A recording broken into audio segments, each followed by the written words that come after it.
Yeah, you tuned into the right place. Welcome to the rain. Golden Cuey. H 2.0. Yeah. Yeah. You're looking for a diamond, found a treasure in the rough. Tired of all the noise, cause you finally had enough. I'm here to build a movement on a mission for the nation. Dropping gems of knowledge, killing all the hesitation. We fighting for the truth, yeah, we fighting for what's right. Building unity and shining up a brand new light. It's a variety channel, but the vision's crystal clear. Pushing us all forward, conquering the doubt and fear. Welcome to the Queendom, it's 2.0 on your screen, where the content's real and smart and funny in between. This is more than just a stream, it's a platform for the change. Time to elevate the game and rearrange. If you're ready for a vibe that you can feel and trust, joining in the movement is a definite must. This ain't just another channel talking smack behind the screen. It's a spotlight for the creators, building up a better scene. Spreading radical love, that's the message in the code. Helping everybody carry up a heavy load. From social justice issues to the laughter that we need. Planting seeds of progress, watch them grow from just a seed. This is authentic, this is raw, this is everything you saw. Welcome to the battle that is truly being fought. Ooh, so come with your respect and see the real effect. Cause I protect my own right here on the throne. Don't make me envy. Unleash the dragon.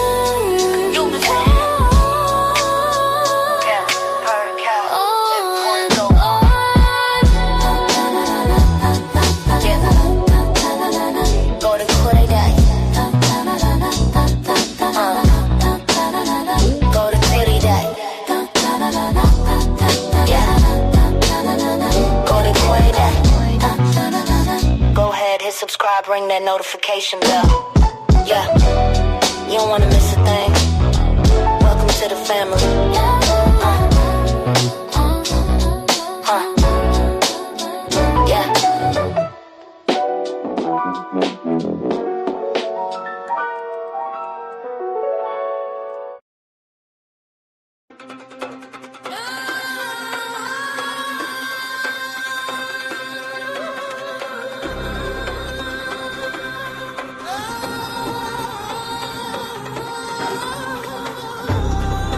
Yeah. It's global, real glutton. Welcome to the market, where history is succulent. In the jars of Rome, yeah, the dome I sleeps in gold. Wanna fit, honey glazed, story never told. From the Roman elite to the markets in the east. Who you calling savage when you're looking at the feast? Aztec cakes, blue, green, pulled from the mud. Ancient super fuel flowing through the royal blood. It's a thin line, baby, they end like a grave. In the hall of the hungry, tell me who's the slave. Global spies, global high, boiling in the pot. Take a bite of the history that the wolf forgot. Don't you? Don't you? Blood on the cobblestone. Face on the victim. Violation, fear. This is at the soul. It's a freedom hunger. Better place to bring hunger. On the track of order. Feed the greedy crusher.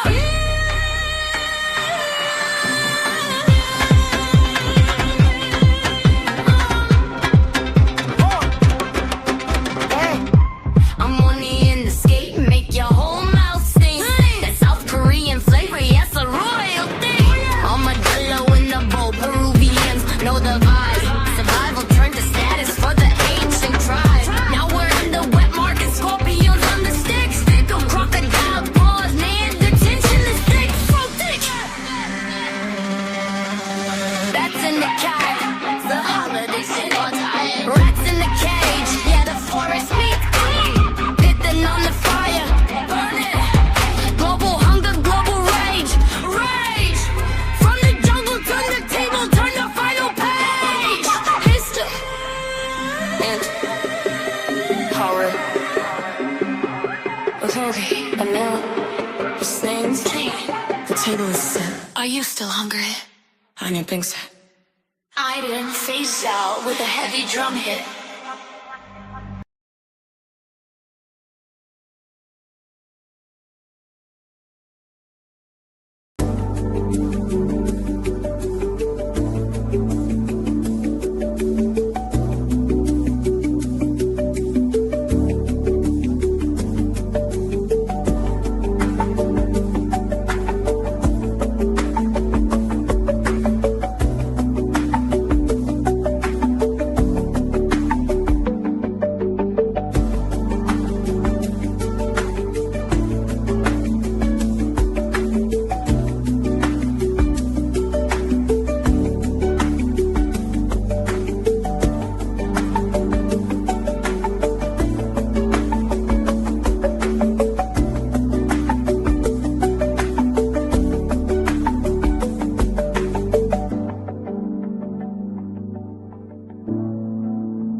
Hey y'all, what's up? What's up? What's up? It's your girl Golden. I'm back with another live today that I thought would be kind of fun, a little eerie, a little creepy, and maybe a little nasty. But if y'all want to join me on the ride, come along because we're gonna be talking about some taboo foods today. But anyway, it is about 1:17 p.m. here Eastern Time in the United States and the Carolinas, and the weather it's all right outside. It's a little chilly, but the sun is shining bright. So it is a good day, y'all. And I hope you guys is having a good day in whatever respectful time zone you're in, whether it's morning, afternoon, evening, or night. But yeah, I thought this would be a fun little live to do. I came across a few videos on my feed or whatnot when it comes to taboo foods. And you guys will be surprised. Some of these you probably may know. Some of these you may not know. But I have a few videos that I am going to show you guys on some really taboo foods that some of the ancestors used to eat in ancient, times and things of that nature. So we'll get into all of that. And some of these foods are still eaten till this day, Now, I don't know if y'all will try them. We can decide that together as we get through this live. So yeah, we're going to be stepping off the payroll of modern supermarkets and diving into the dark, steaming heart of human history, talking about taboo food. Why is it that one man's nightmare is another man's Christmas dinner? Why did our ancestors eat things that would make a modern stomach turn? Well, we're going behind the scenes of the world's scariest meat markets and counting down the most disgusting delicacies on the planet. So y'all, I don't want to ruin your lunch, but you may need to get your barf bags ready, okay? Or maybe your napkins, because we're going to be taking a deep dive into history, the health, and the horror of these taboo foods. So let's go ahead and get into it. So number one, we'll be talking about ancient lifesavers, the ancestors diet.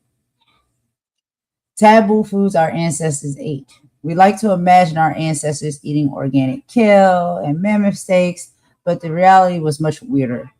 Take the Romans, for example. If you were a high society elite in ancient Rome, you weren't eating chicken wings. You were eating dormice. They didn't just catch these rodents in the streets. They bred them in special clay jars called gloria. They fattened them up on a diet of walnuts and acorns until they were nice and plump, and then they roasted them and dipped them in honey. Is y'all hungry yet? Not a rodent, child. So what was the benefit to this? It was just pure luxury status, so they say. I don't know if eating a rat is luxury, but what is the danger? Aside from the high fat, it was a massive resource drain just to grow a snack-sized mouse. We have the Aztecs. They were centuries ahead of the green juice trend. They harvested blue-green algae, or spirulina, from Lake Texcoco and turned them into cakes. Now, what was the benefit from that? It was very high in protein. It literally fueled an empire. But what was the danger? If the water was contaminated, those healthy cakes became toxic. Would you try a honey glazed mouse for $1,000? Y'all can let me know that in the comments if you want. I don't think I would. Don't think I can do it. Anyway, so now we'll also be talking about the 10 most disgusting foods globally. So we'll talk about the modern palate punishers. We scoured the globe in this video. They scoured the globe, not me, but I'll be showing y'all what they did. For the 10 most disgusting foods.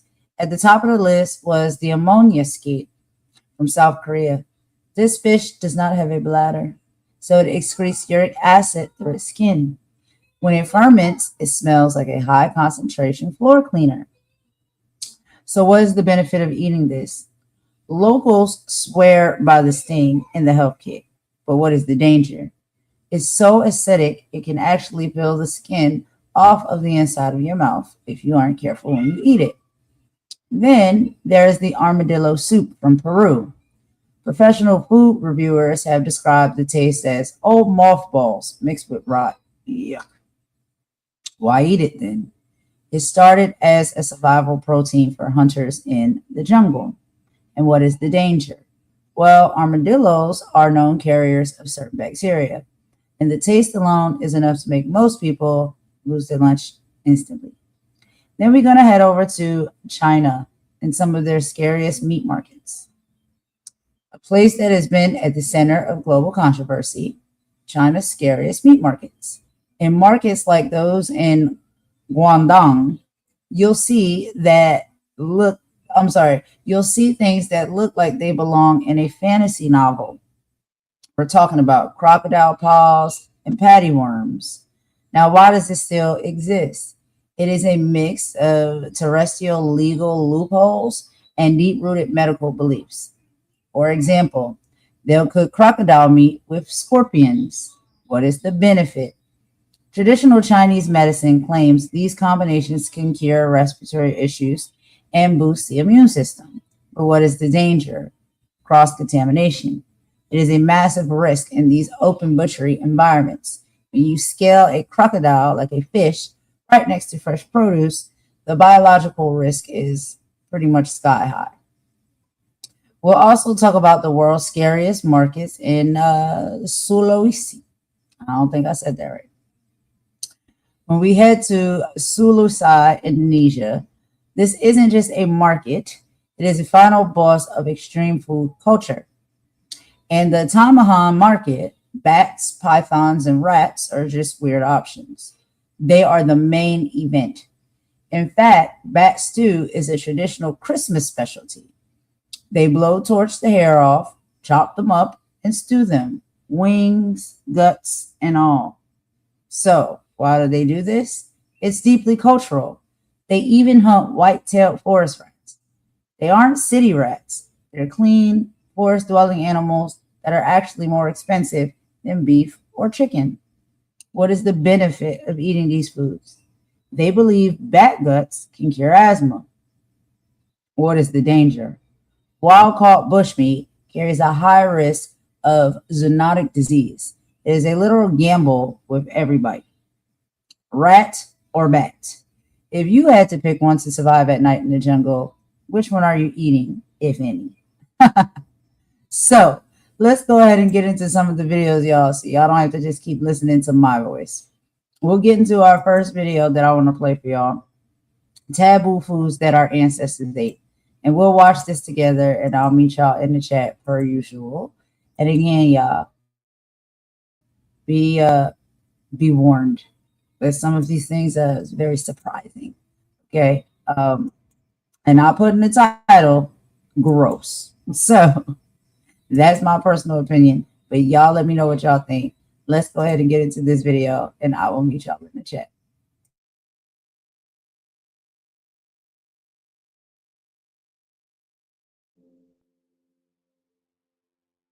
Imagine sitting down to dinner with a plate of locusts. It might sound repulsive to some, but throughout history, people around the world have consumed foods that might make modern diners squirm. These weren't just survival foods during times of famine, but often delicacies deeply ingrained in cultural and religious practices.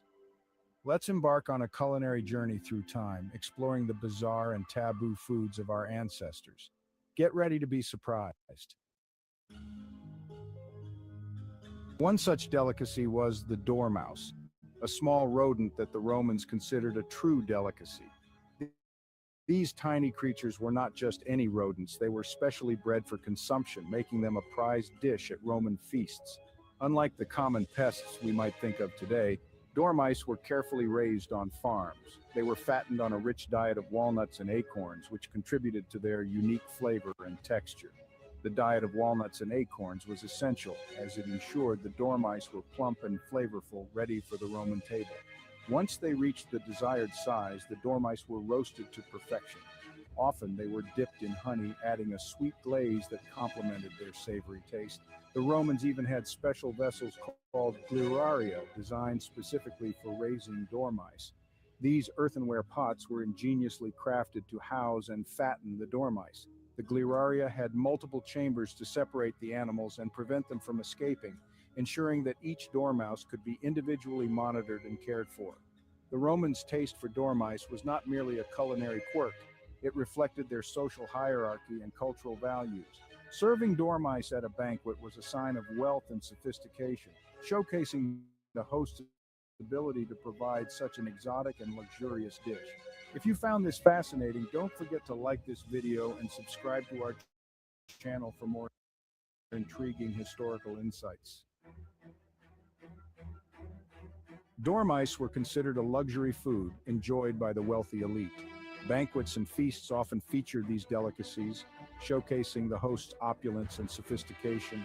The Romans documented their culinary practices extensively, leaving behind recipes and descriptions of their favorite dishes. These historical records offer a glimpse into a world where culinary boundaries were pushed far beyond what we might consider normal today. It's a testament to the diversity of human experience and the ever-evolving nature of food culture. Beyond the Roman Empire, other cultures incorporated seemingly unusual foods into their diets. Insects, for instance, have been a source of protein for millennia. While Western societies often view entomophagy, the practice of eating insects, with disgust, it's a common practice in many parts of the world. From grasshoppers to caterpillars, these creatures offer a sustainable and readily available source of nutrition. They can be roasted, fried, or ground into powders and incorporated into various dishes. What we consider edible or taboo is often a matter of cultural conditioning. Our food choices are deeply influenced by the traditions and norms of the societies we grow up in. In parts of Africa, termites are considered a delicacy, enjoyed for their nutty flavor. These insects are not only a source of protein, but also a culinary treat that has been savored for generations. In Mexico, escamoles, or ant larvae, are a prized ingredient, often called insect caviar due to their rarity and expense. These larvae are harvested from the roots of agave plants and are a seasonal delicacy that many look forward to. These examples highlight the vast spectrum of human culinary traditions and challenge our preconceived notions about what constitutes food.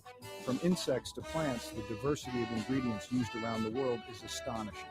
It's a reminder that our palates are adaptable and can be trained to appreciate diverse flavors and textures. By exploring these unconventional cuisines, we open ourselves up to new experiences and a deeper understanding of different cultures. Another fascinating example of unconventional cuisine comes from the ancient Aztecs. They consumed spirulina, a blue-green algae, as a staple part of their diet. Harvested from Lake Texcoco, spirulina provided essential nutrients and was even formed into cakes and sold in markets. This superfood from the past is experiencing a resurgence in popularity today, touted for its health benefits. It's a testament to the wisdom of ancient civilizations and their understanding of nature's bounty. Interestingly, some foods that were once considered taboo are now mainstream. Lobster, for example, was once seen as a trash fish in the Western world, relegated to feeding prisoners and livestock. It wasn't until later that lobster gained its current status as a luxury food. This shift in perception highlights the fluid nature of food taboos and how culinary trends evolve over time. What's considered repugnant in one era might become a delicacy in another. From dormice delicacies to insect protein, the culinary practices of ancient civilizations were as diverse as they were fascinating. These practices offer a captivating glimpse into the past, revealing how our ancestors not only survived but thrived on what might seem unusual to us today. They challenge our assumptions about food, pushing us to reconsider what we deem edible or delicious. This exploration reminds us that taste is subjective and culturally defined, shaped by geography, climate, and tradition. As we delve deeper into the world's diverse culinary traditions, we uncover a rich tapestry of flavors and ingredients. Archaeologists continue to unearth surprising and thought-provoking examples of taboo foods that were once enjoyed by our ancestors, shedding light on their daily lives and cultural practices. So the next time you encounter a food that seems strange or unappetizing, remember the dormice-loving Romans and their adventurous palates. Consider the insect-eating cultures throughout history where bugs were not just sustenance but a delicacy. What we consider normal is merely a product of our time and place, influenced by our surroundings and societal norms. The world of food is vast and full of surprises, with countless flavors and textures waiting to be discovered. For those willing to step outside their comfort zones, a world of culinary adventure awaits, promising new experiences and a deeper understanding of our shared human heritage.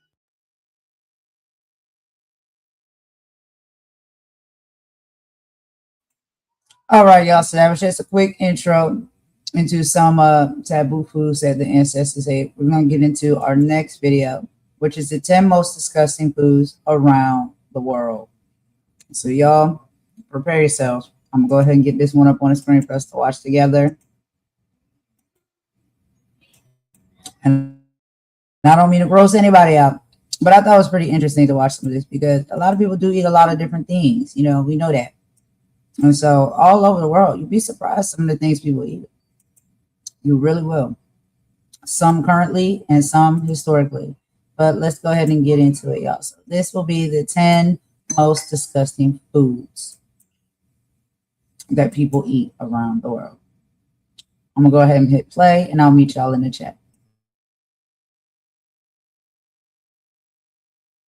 Top 10 most disgusting foods I've had from around the world. We finally found something that grosses you out. I've been to 60 plus countries at this point. I've eaten a lot of delicious foods, but I've also eaten a lot of questionable foods. So stay with me as we count from my 10th most disgusting food to my number 1 most disgusting food that I've ever tried on this show. So let the countdown begin, starting with number 10, live silkworm pupa from northeastern India.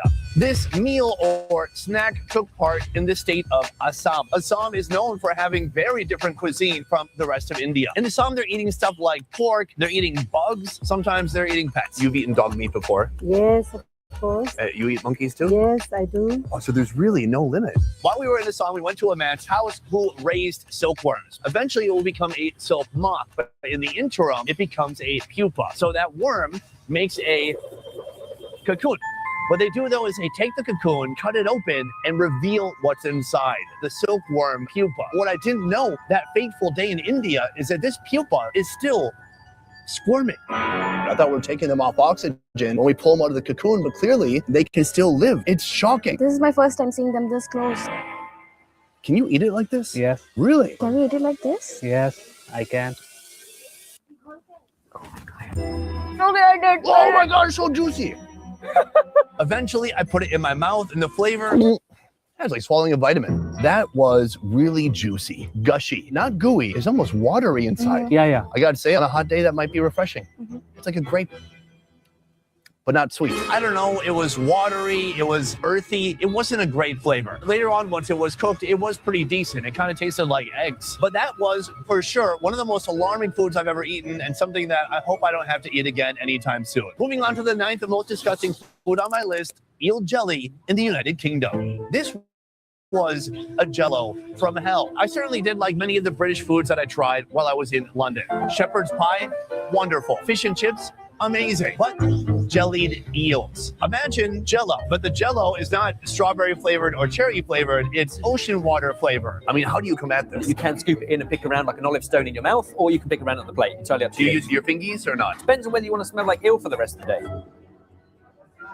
Cold. Food's cold. There's some fatty sections, or probably that's the skin, a bit gelatinous. Then the Jello is briny. It tastes like someone took ocean water, boiled it, mixed it with gelatin powder. Is just fishy. And what's crazy is we love that in like a tonkotsu broth from pork bones or like chicken broth out of eel. We struggle with it a bit more, but look around. It's a classic. People love it. This is something very traditional. I respect it. I love the idea of people. I love that. And what do I love? Moving on to number 8, eating raw cow stomach with the Mercy tribe of Ethiopia. On that day, we sacrificed a cow. Inside that cow, a stomach. They took that large stomach from the cow. They started to cut it open. They took the remnants, everything that was inside the stomach, they tossed it out. Then they started to cut the raw stomach and eat it. That's the stomach, but it's still full of Yes, but for them it's okay. They just want to eat the raw one like this. Let's do it. This is one of the wildest food experiences I'd ever had in my life. This day, at this time, I had no idea this was coming.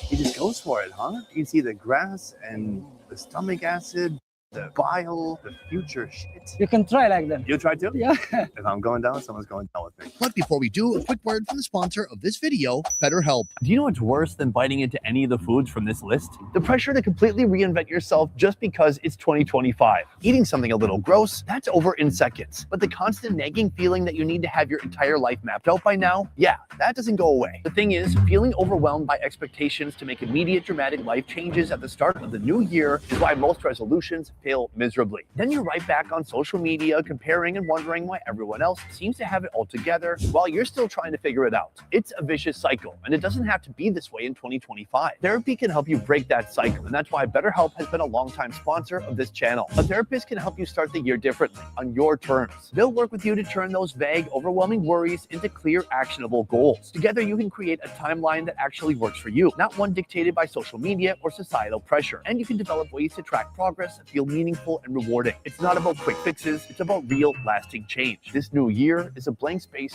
for you to write a new story. BetterHelp makes it easy to get started. Just fill out a quick questionnaire and you'll be matched with a licensed therapist in as little as a couple of days. Start fresh any day of the year with BetterHelp. Just click the link in the description or go to betterhelp.com/besteverfood to get 10% off your first month of therapy. Now, back to the show. They like stomach acid. Do not smell before eating. Cheers. Cheers.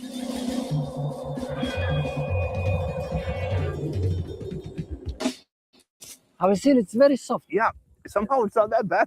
Actually, I enjoy the texture. It's kind of crunchy almost. It tastes like how a barn smells. So when people are like, oh, it tastes like shit, how do you know what it tastes like? Have you tasted shit right now? Yes. I was looking at the food in dismay and wondering, do I really have to do this? Maybe we just don't film this, and then nobody would ever have to know that this happens, and they would never know that I pushed out. Moving on to number 7 on my list of the most disgusting foods from around the world, silkworm pupa from South Korea. It turns out I'm not that big of a fan of silkworm pupa, but especially the way that the Korean folks prepare it. The smell is musty, sour. It's like an old mattress in an attic that's been hanging out for 15 years. 먹으면 맛있어요, 번데기가. 미국 사람은 안 먹어, 번데기를.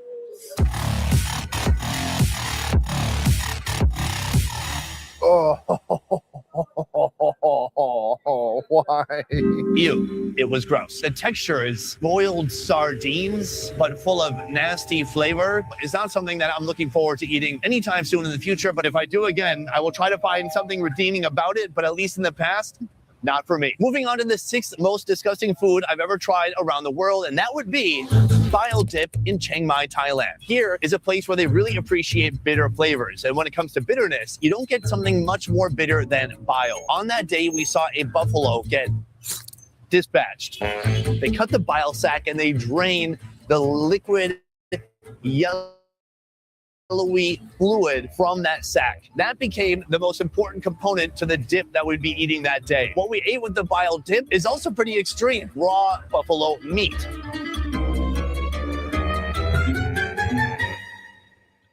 Give me this. just 1 second ago. She said she couldn't drink because she's at work. She drank the whole thing. Why are you clapping? Is it someone's birthday? I can't swallow it. It's better than I thought it's gonna be. Really? Yeah, it's not that bitter. Not that bitter. It's like a jelly. Like a jelly. This one? No. Yeah. More surface area means I can soak up even more bile.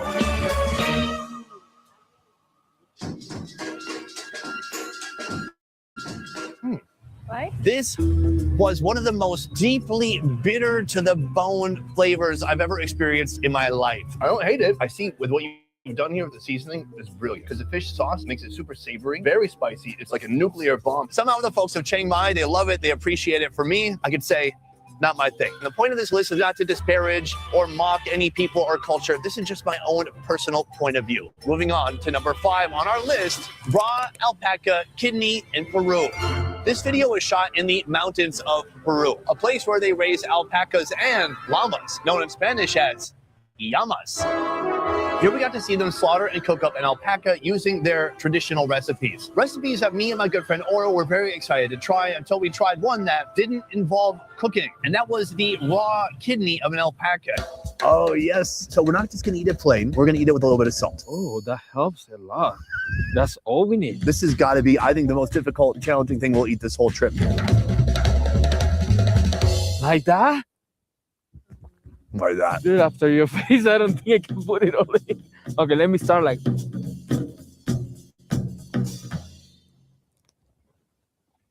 Oh, it's not that bad. I'm lying to myself. I think you're suffering more than me. This is so fun.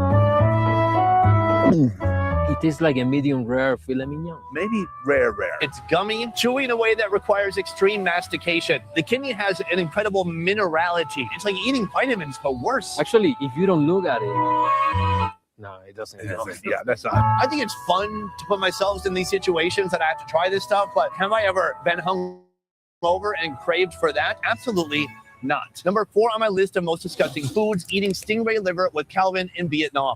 It almost looks like a foie gras. It's big, it's flat, it has some seafood essence to it for sure. That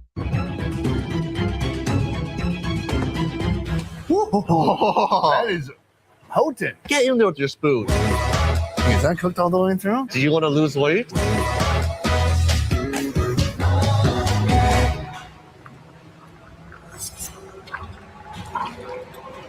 Somehow, Calvin, who's a psycho, enjoyed it. That is delicious. I love these flavors. This is like waking up in the morning and just finding a stingray, cutting out the liver and biting into it. Why aren't you sharing my enthusiasm? Listen, I respect the chef. I respect this animal. Sure. That is one of the most disgusting things I've ever bit on in my life. It was a vilely flavor mixed with old seafood and loose scraps from the ocean floor. I need that is why this food is now number 4 on my list. But we have 3 remaining. My 3rd most disgusting food from around the world, eating raw organs with the Datoga tribe of Tanzania. I was basically in shock at what was going on. The men kill the cow by suffocating it. Pretty intense. But then the women are the ones to butcher it. So that means they get dibs on all the organs. But that's not the problem. As I watched the women work, they got 2 half gourds and they filled one with blood and they filled the other with bile, or basically the contents of the bull's intestines. Oh God, why am I doing this? What did they do? They took big raw pieces of liver, they dunked it in both, and they threw it back. And listen, they absolutely loved it. This wasn't survival food. This was these ladies having the time of their life. It was a celebration, something they could maybe only do once a year. Anya? Oh, I'm so full. I just had lunch. Yeah. And then they looked at me, my face turning white. I mean, even more white. It was my duty that day to step in the line of fire and take a bullet for all of you guys. So give it a little bit of...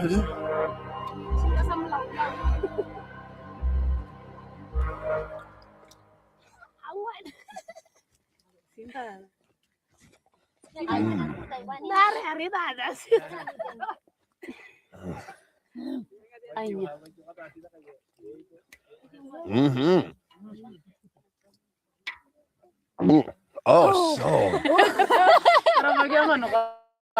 Yeah, I'd force it down somehow. Oh, where's my Jack Daniels? The taste, it's a very unique texture. You've never had anything like it. You can feel your teeth tearing the tissue apart slowly as you run your mouth through it. It is a creepy, interesting, unique texture I've not discovered anywhere else. Finish it up. Let's go. Let's go. We didn't come here to play around. What I loved is just how different people's tastes can be around the world. That's what I love about traveling, and that's what I love about doing this show. But do I love raw liver? I do not. Moving on to my second most disgusting food around the world, another one from South Korea, the place I called home for 8 years. I'm talking about fermented skate. A skate looks like a stingray. Look how big this thing is. This is what we're eating. The problem with it being fermented is not that it smells fishy or that it smells rotten. The problem is that it smells like pure ammonia. 암모니아 때문에 몸속에 발효음식. So it has a lot of ammonia inside, so it's really good for your health.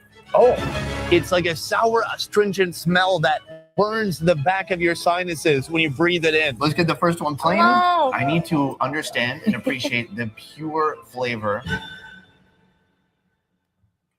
Oh.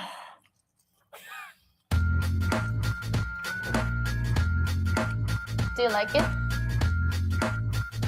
It is like a shot of ammonia. That is brutal. I know. No, let me find something good.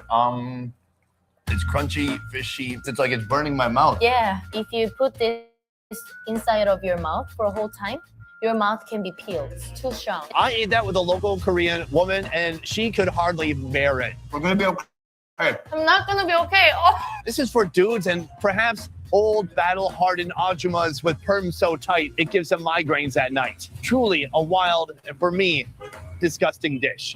From here, I'm going to confess to you the #1 most disgusting food I've tried anywhere around the world. This one was bad because it tasted bad and it also made me fear for my life. I'm talking about eating armadillo in Peru. Oh my Lord.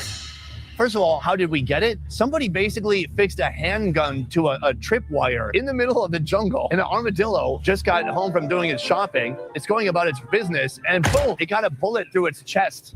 What's interesting about the armadillo is that it was cooked 2 ways. First, it was grilled, but then it was also made into a unique kind of soup. The grilled armadillo tasted okay, kind of neutral, but that soup was very off-putting. Can you eat the skin like this armor? No, you need to like grab the meat out of it. Oh, it's got a powerful pungent smell. It's soft, it's slimy, it's been stewing. All right. It tastes semi-rotten. It does. All right, y'all. So I know a lot of you probably are like, oh my God, this is disgusting. Well, yes, I guess some of these things and these dishes could be, pretty off-putting for our, selective taste palettes. But we got to understand people in other countries and areas and things of that nature, especially when it's survival mode is on the table. Sometimes you got to have a meal. You got to survive. You got to eat. And maybe this is why a lot of these different type of things come across the plate and, the stove or the oven, just simply for the fact to feed yourself, feed your kids, feed your family, survive and live. And, in different countries, there's different, animals and life there that are different from where we live. So, we could judge it, you know what I mean? And we could say, I'm sorry, that's not for me. If I ever visit there, I don't think I'll ever try it. But, when in Rome, when in Rome. And for me, y'all know I'm a foodie, so sometimes it's like, I can't be sure. I'm like, oh, yuck, it may look nasty, but we may not necessarily know unless we try it, right? Maybe you try it, maybe you don't. We can't knock it till you try it, is what they say.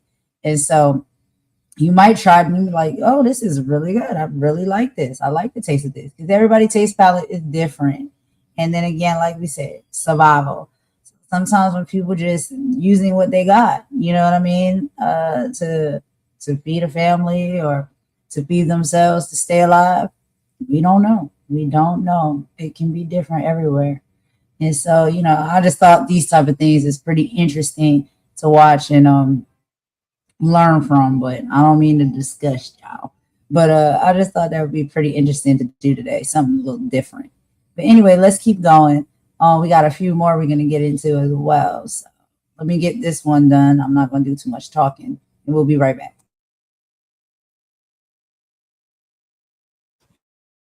Is this how it normally tastes? Sometimes, but normally it's more like a pork, but now it's like it's burning the hair. Do you like that taste? Yeah. Your voice got really high when you said yeah. The taste was like old mothballs. It was sour. It tasted aged and rotten. It was truly disgusting. It was so bad, and I was so worried that literally after we did the conclusion, I made a joke that I was going to go vomit myself. Puppies. I'm going to go vomit. No, that's literally what I went and did. So that's it. That's just my humble perspective as somebody who's been reviewing food professionally around the world for 8 years. Let me know your thoughts downstairs in the comments below. Otherwise, that is it for this video, guys. Thank you so much for watching. I will see you next time. Peace. You know, it's not disgusting. This right here, a delicious bowl of noodles. Ooh, you guys thought it was just a prop? This looks so good. I can't wait.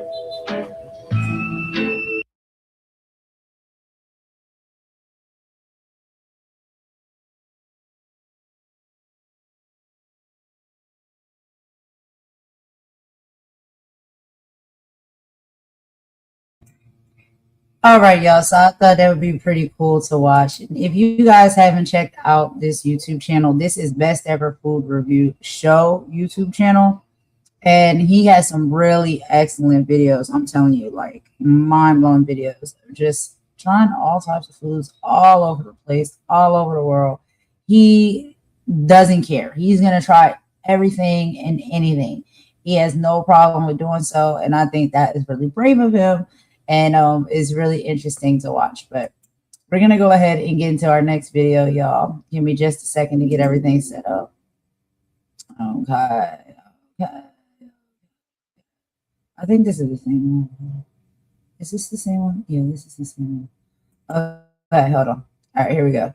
So the next one that we're gonna get into is going to be inside China's scariest meat market and why it still exists. So that's the next video we will be watching, y'all. But we're going to take a quick song break, and I'll be right back after that with the video.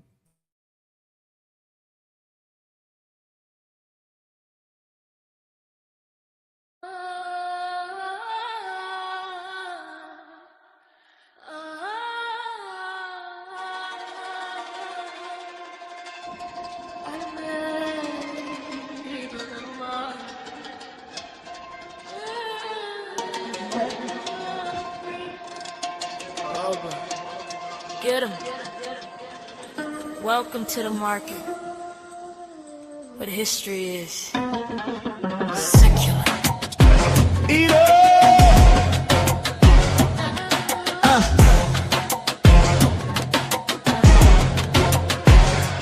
In the jars of Rome, yeah, the dormouse sleeps in gold. Walnut fed, honey glazed, story never told. From the Roman elite to the markets in the east. Who you calling savage when you're looking at the feast? Aztec cakes, blue, green, pulled from the mud. Ancient super fuel flowing through the royal blood. It's a thin line, baby, between the plate and the grave. In the hall of the hungry, tell me who's a slave? Global spice, global rot, boiling in the pot. Take a look on the history that the world forgot. Sure.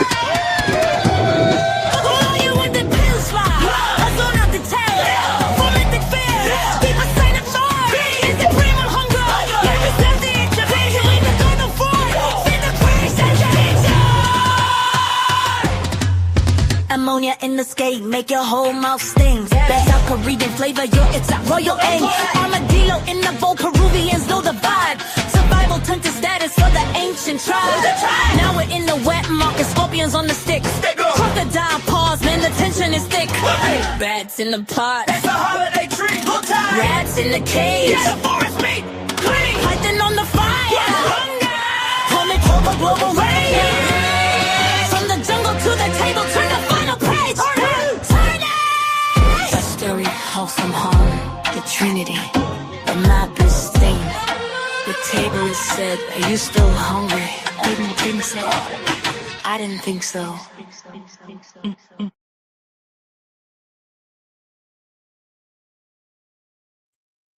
All right, y'all. So let's go ahead and get into this next video. Let me get this one up here on the screen. So we're going to be getting into inside China's most scariest meat market and why they still exist to this day. Let's go ahead and watch a little bit of this, y'all. And per usual, I will meet y'all in the chat. Let's see what's going on.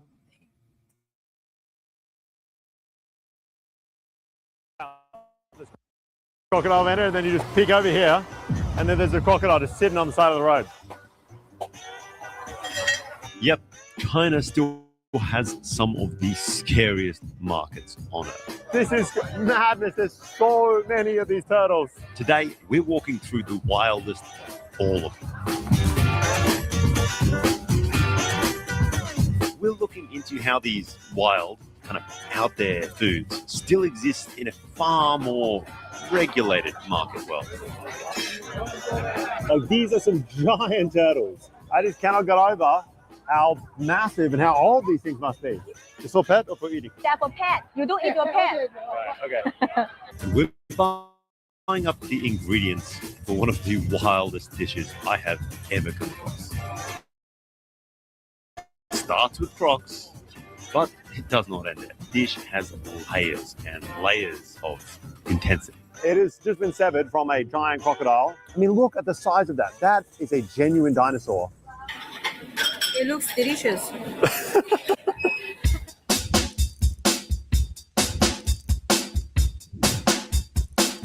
There's a bit of everything so far. Smoked pork, roast pork. The roast pork looks ridiculously good.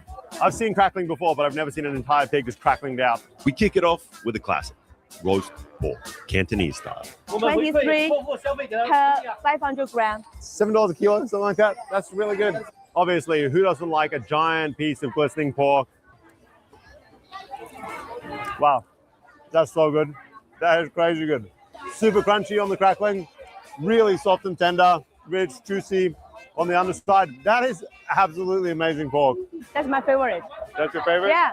Welcome to Guangdong.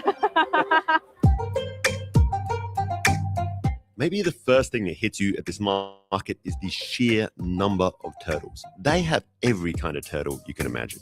There's baby turtles and tortoises of every variety. No, you can't eat these. They're for pets. You sure? They're cute ones. What if I buy like 20 of them? Can I eat a soup? You can't afford. They're too expensive. How much are these? Like there's 1,500 per one. What? But the smaller ones, they're cheaper, maybe like 30 to 300. So they're like way more expensive, and they're all kinds of different species. But those are for pets. You don't eat your pet. Right, okay. Is that not the cutest little fella you've seen? Look at him. 330. I want to try put him in my suitcase. You think I'll get arrested by Vietnamese customs? You get arrested. Probably. I've never seen a market with this many turtles. No way. There's soft shell turtles. Yes, you can eat these. They taste pretty damn good. I've done a lot of soft shell turtle recently, so we're not going to be doing another one, but there's like soft shell turtle vendors everywhere. Big, big turtles as well. Like some of these things look like they're 4, 5, 6 kilos, just monsters. I see some hard shell, what I would maybe call tortoises hanging back here as well. That is kind of gnarly, but a lot of vendors. Yeah, $8 a kilo. That's really cheap. That's ridiculously cheap. Compared to Japan and Vietnam. Wow. Yeah. It's a really expensive dish in Japan. Really, really expensive.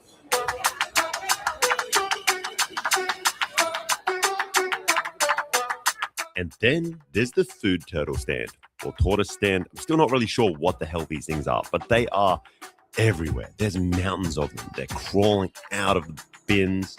Guys, I cannot get over this turtle stand. Tortoise stand, it is the craziest thing I have ever seen. We have these giant tortoises in bags down here, sorted by size, turtles sort of in giant buckets along the front, and then just this giant butchery area out back. And then there's just turtles just kind of like trying to crawl their way out against the wall.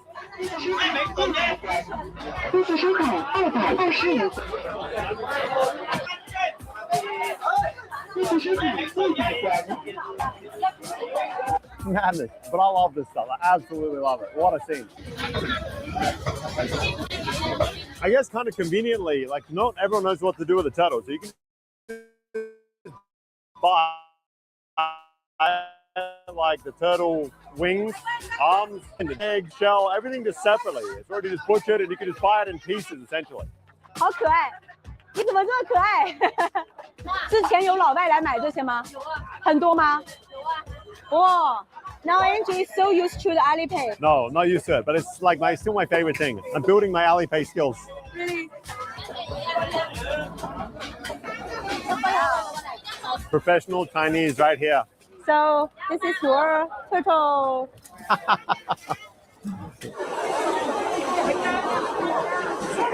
What? What is that? It's like some kind of worm? Yeah. Oh my God, it's like a sandworm, huh?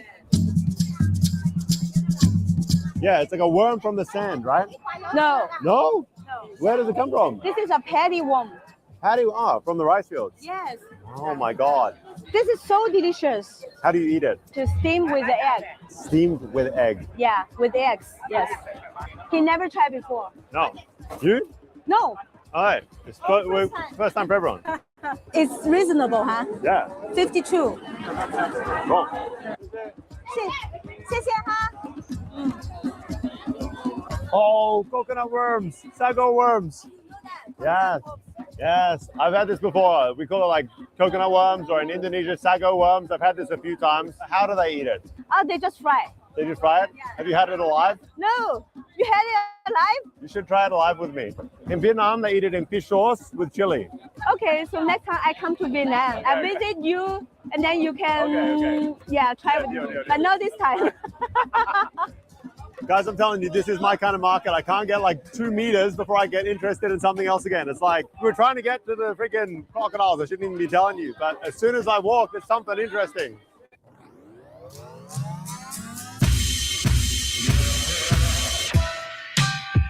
We keep moving through the market, and this place just keeps hitting me. It has everything you could possibly imagine. So many turtles. Baby frog is so cute. Oh, frogs. Bullfrog. These guys are absolutely delicious. Like, I've eaten these things in Vietnam a whole bunch. Guys, of course, we have like geese everywhere because we are in China, but like in the Cantonese area. I mean, these things are delicious. Off camera, it's been all I've been eating. Oh my God, guys, this baby duck central. Oh, it's so cute. All right, guys, I've had sugarcane juice many times in Vietnam. Look Mia, but apparently they just straight up eat sugarcane. Yeah, strictly. They will cut for you easy to bite. All right, we're gonna try some just straight up eating sugarcane. I think the funny thing about this is you can just choose your giant piece of sugarcane, and then they're gonna chop it up for you. Yeah. It's like you're picking fruit. Yeah. Yes. So everyone rocks up to the van, and they're like, this is for us, a whole thing. and they're, We're gonna finish it. Yeah. no way. Yes. There's no way. You will love it. How much is a whole piece of sugarcane? 13 for one. 13 for one? So it's really cheap. That's $2. Less than $2. And how do you choose this piece? What makes a good piece of sugarcane? Okay, check here. Huh? You want this to be as longer as possible. Huh? Really? Because it's easy for you to chew. Ah, I thought you were going to say it was sweeter. There really was a technique. I was like making fun of this, but there you go. Okay.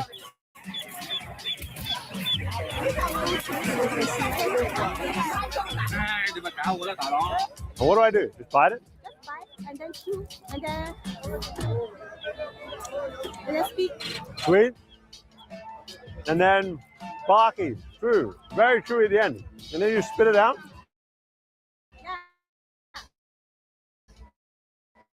Spit it out. That's good. Like chewing the gum. Chewing gum? Old school chewing gum? The flavor is really good. It's really watery. Oh. 谢谢老板。谢谢. It's for pet or for eating? This one, no, this is for eating. Oh no. This one's for pet. This one's pet. Sorry, I'm answering that. This is for pet. They do, in fact, have dog meat for sale at the market. And since YouTube likes to demonetize my videos that have dead dogs, we will not be showing that. Have you eaten dog before? To be honest, in once we eat, but we don't eat often. Me, I don't eat often. Yeah. In Vietnam, they eat a lot, but I've never eaten it because in Vietnam, it's usually stolen dog. They take like people's pets. That's the bit I don't like, and then they try like ransom them back to the people. No, I don't like.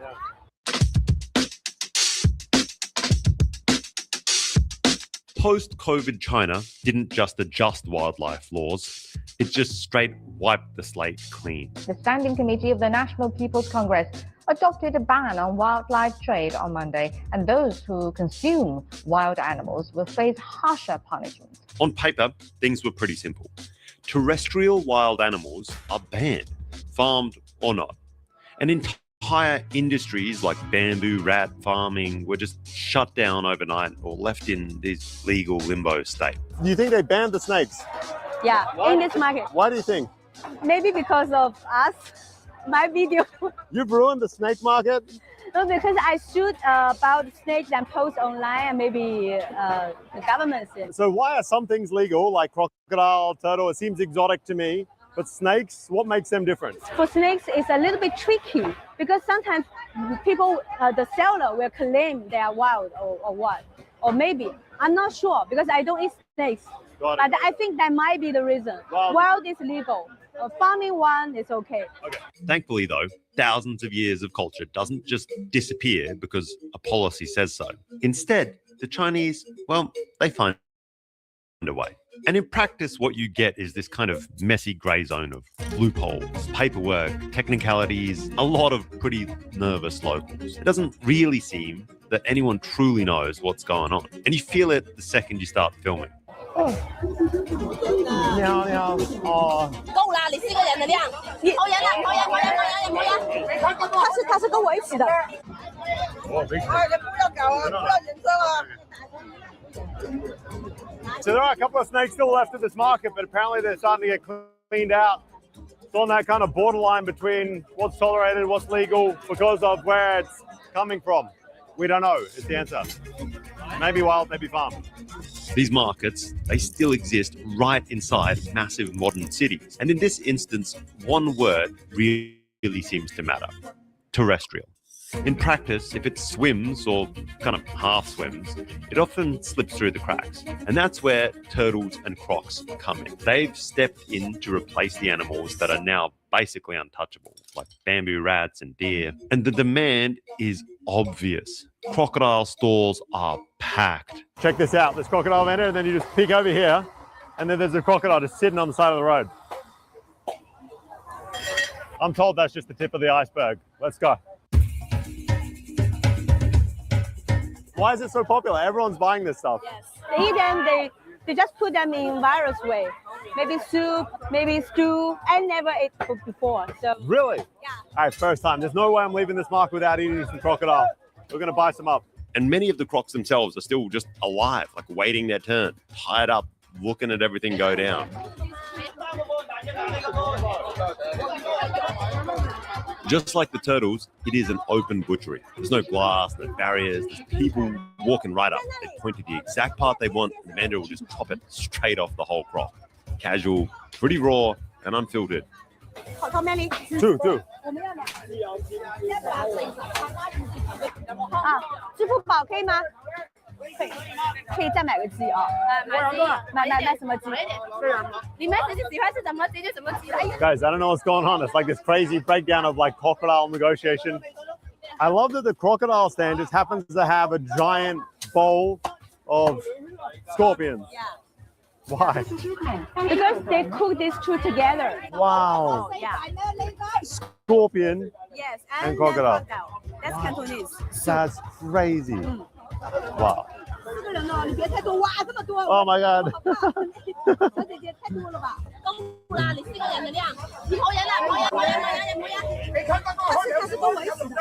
After a bit of back and forth, we finally strike a deal. 2 massive croc paws, a box of live scorpions, sealed up, ready to roll.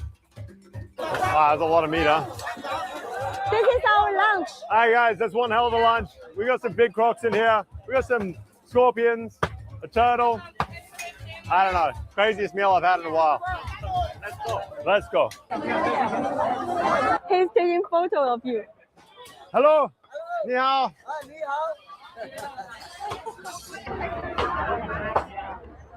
天哪，太多人了。 So one of the things that surprised me is back home in Vietnam, you can get a market like this, but you're in a remote area. But here we're like huge city, right? Yes. And it's still just completely wild. Yeah, because Cantonese people, they know how to eat. And then you can find, whatever food here. Right. Welcome to Guangdong. Loaded up, we head to a nearby restaurant where I'm told these wild ingredients are frequently turned into an amazing. All right, y'all. So I just came in for a little bit of commentary.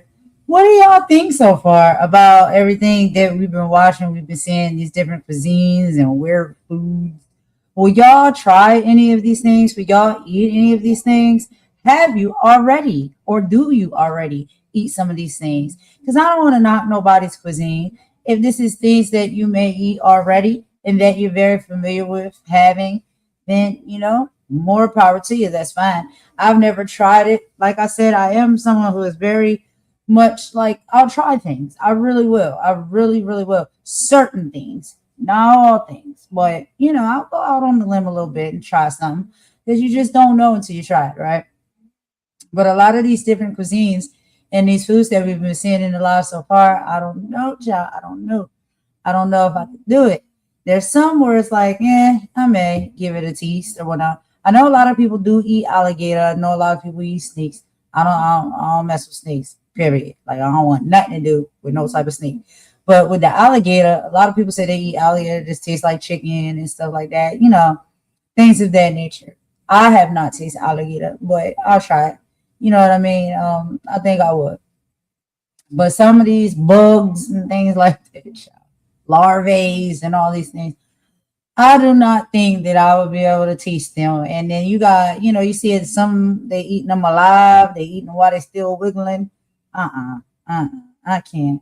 But I don't judge, right? Because we know that sometimes this may be what people can, you know, come across to eat so they can be able to get the protein and nutrients and things that they need. This may be the only thing that they can come across.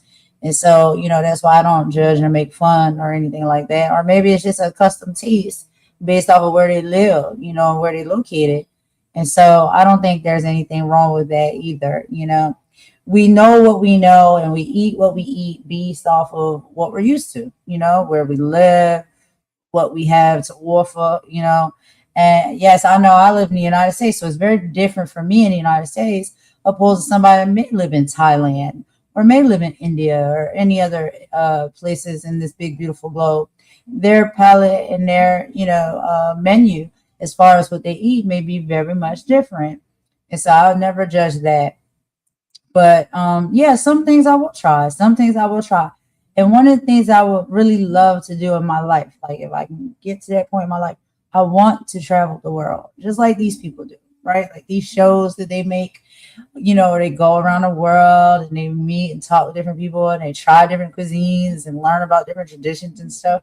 I would really love to do something like that. That's how I really would love to spend my time, honestly, because I think it's just like, it's interesting. It's fun, like to meet different people from all over the world and see what is their walk of life. You know what I mean? Like, how do things work and operate there where they live? What do they eat? How do they dress? How do they speak? You know what I'm saying? What do they believe? All of those things is important to me, I believe. And if I had the opportunity to do so, like these people do, I would. So I virtually have to do it, right? Living vicariously through others. But if I get the opportunity to do it in my life physically, I will.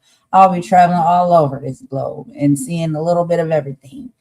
But anyway, y'all let me know what y'all think about some of these foods and these cuisines or whatnot that they have in these different countries. We still got one more that we'll cover after this. I'm going to let this one roll a little longer, and then we'll be moving on, and we'll be getting into inside the world's scariest meat markets. So basically, it's overall meat is what we'll be talking about on that video. This one is specific to China. The next one or the last one that I'm going to play is just about overall meat. Okay, so we'll get into that in just a moment. Let's keep going with this one. And yeah, y'all can meet me in the chat if you want. Amazing Chinese dish. This is real Cantonese cooking. We've got this turtle that's trying to escape out of the bag yet again. They've been kind enough to cook up both the turtle and the crocodile for us. Tiny, cramped space. But this is where all the flavor comes from, the best flavors.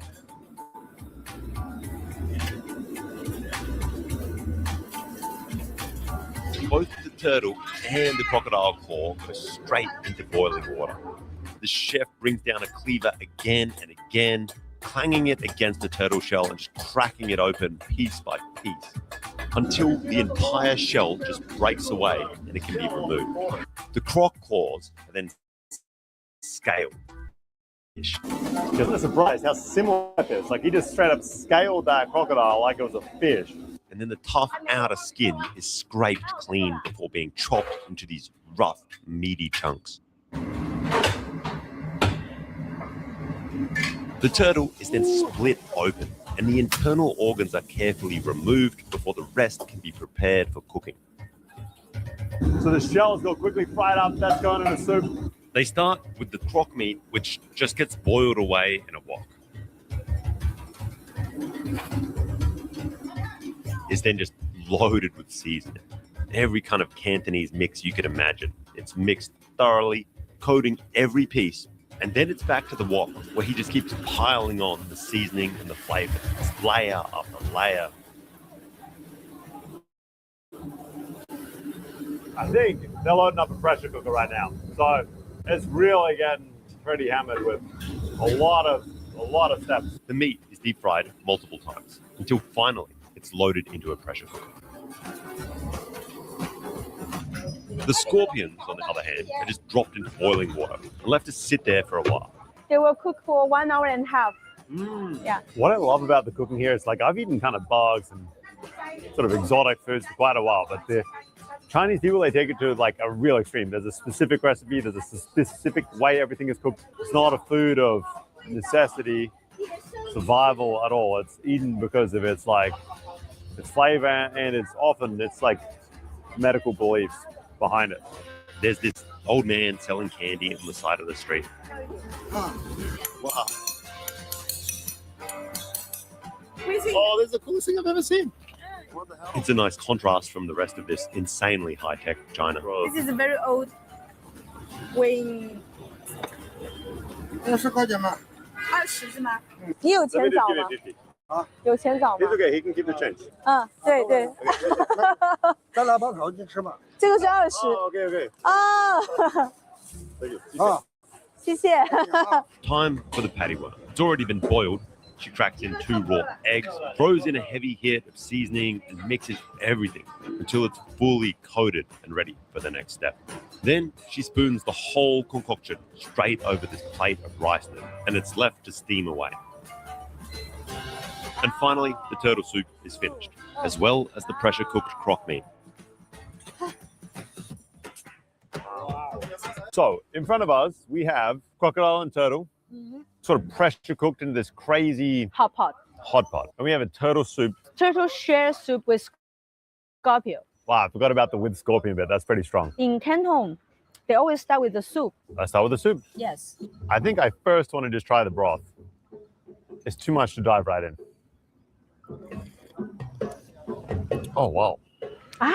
It's so strange. Yeah, right? I've never had broth like that. That is like bitter. It has some kind of odd herbal flavor in there. A little bitter. Right. It definitely has that sort of Chinese medicine-y vibe. Not my favorite. How do we eat this? Just eat.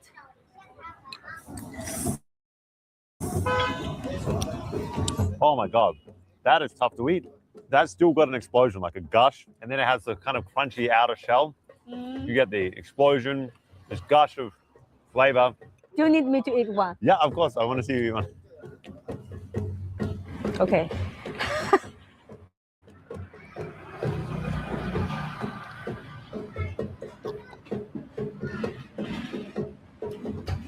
Oh. Yes, it's crunchy outside. It's chewy. It's like you are chewing some brunch. Right. Yeah. It has like a real tree-like flavor. Yeah, barky. That's a good point. But this is the second time you've eaten this. Yeah, I know. The first time I didn't eat the whole. Now I get the truth. Oh, wow. Okay, let's move on. So let's try and find some crocodile first. Look at the skin. The skin is so thick. I don't know if my chopstick skills can hang with this. Remember, this is the hand, so maybe it's like really chewy. They pressure cook the hell out of this thing though. And flavor-wise, That's pretty good. Pretty lean, somewhere between like pork and beef, like 50-50. Pretty neutral flavor, especially considering all of the crazy stuff that they put in there. I was expecting some like really, really heavy flavors. It's pretty nice. Yeah, the meat itself is really good, actually. You're right. If you don't tell me it's crocodile, I won't think it's something this dangerous or giant. What about the skin? Okay. Yeah. Nice. It's more chewy. It's much more chewy, right? It's like an ox tendon. Ox tendon, yeah. It's pretty good. You're right. Yeah. It's like so chewy, but you can bite through it. You know, it has that crunch, like, and you can separate it. Then it's good. I agree. All right, should we find some turtle? Yeah, let's buy some turtle. This one I'm pretty sure is turtle. Oh, this is like kind of crazy looking. So you got like the fingers in there. It's way more red meatish. The meat looks way more like beef than pork. Oh, good. I'm glad you've given up on chopsticks as well. Okay, we're gonna do this together? Yeah. Okay. Oh, wow, that's different. That's so different. Much better? Yeah, I think this is way better than soft shell turtle to me. I think this is really good. The skin on this, you can just kind of like suck it off the bone, as opposed to the crocodile, you got to like crunch through. The patty won't. Here, thank you. Wow. Ooh, it's like a good. pie. Right. That was really good, actually. Are we ready? All right, I'm ready. I want you to see this side. Oh my God. We've got the egg in there to help a ton of different flavors. Hopefully that helps maybe mask the flavor.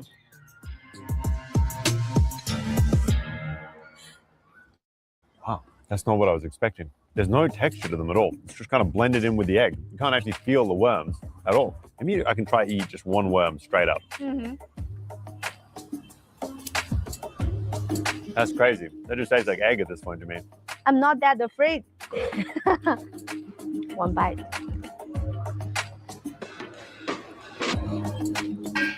Wow. It tastes more like garlic. Garlic? The garlic, and then they have the orange peel. Yeah, that orange peel flavor. I can't feel the warm. Right. What's your favorite? Easily my favorite is the turtle. The turtle was just like genuinely good. I would eat that any day of the week. I want you to taste this. Pomelo. The marrow. Pomelo peel. Pomelo. What? I know normally people throw it away. Right. But here they make it into a nice dish. Whoa. That's crazy. You would have no idea that that's pomelo peel. There's no like citrusy flavor to it. Exactly. Because they use the seafood sauce. Yeah, it has like a sweet barbecue like sauce type flavor. If anything, that's crazy. Yeah, I've never had anything like that. That's really good. Thank you. So let's enjoy our meal. Yeah, I think we're good, right? Yeah. We're good? I don't know why I clapped it in.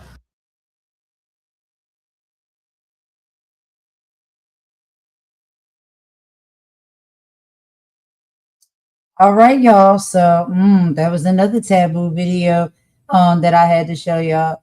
But it's one thing that I did want to talk about, right? Because as we've been watching this, and one thing that I watch videos like this all the time, and I just wanted to come share some with y'all because I think it would be good for content, right?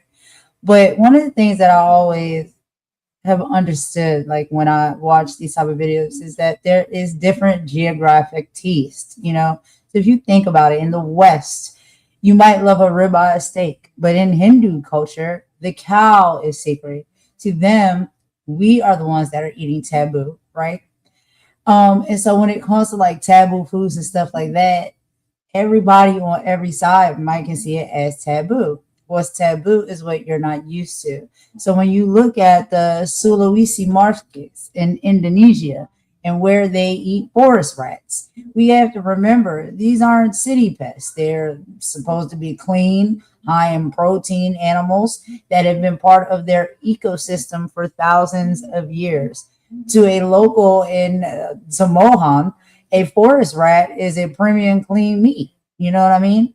While they might look like our processed factory farm nuggets and think, how could you put that in your body? It's all about what we're raised to see as clean versus unclean, normal versus abnormal. It's different when it comes between us. And the human stomach is literally the ultimate survivor. we can call gross today. I'm sorry, we can call gross today was often the very thing that kept our ancestors, alive long enough for us to even be here to judge if it's gross or not. So taboo is not really a biological fact. It's more so like a social barrier. We also got to talk about the luxury flip and all of it, like the lobster effect. We have realized that the taboo changes with times.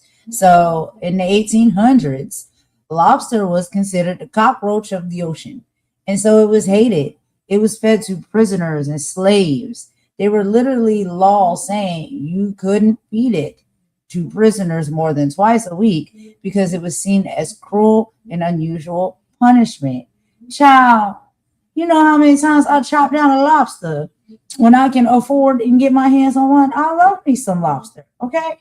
But that's the difference. Back then, it was like, it's the scraps. Now, it's a delicacy. And even when I did my previous video, and I'll be doing more videos of like some African-American foods and Southern foods and stuff like that, a lot of Southern foods and slave foods, if that's what you want to call it, that was the same thing. Those things were considered to be scraps. You give it to the lowest of the low. They can eat that. We only eat the best. And now a lot of these dishes are turning back around on a lot of menus and in restaurants as delicacies that people are paying lots and lots of money to eat that are very tasty. But it didn't start that way. And oh, wow, I did not know lobster was one of those. I love me a good lobster.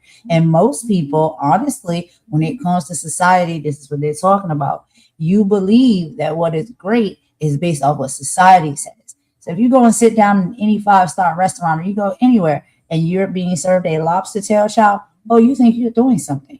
You think that you are the grand prize because you're eating a lobster tail, when really lobster tails originally were fed to prisoners and slaves. How about that?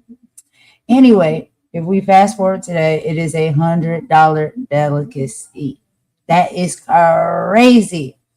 Lobster is now $100 delicacy, if not more. But used to just get thrown off to the slaves and the prisoners, and were limited as much as they could eat because they said it was cruel and unusual punishment. That is crazy work.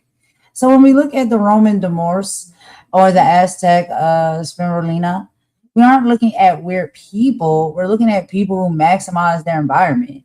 If we're born in ancient Rome, we'd be arguing over who got the honey glazed tail.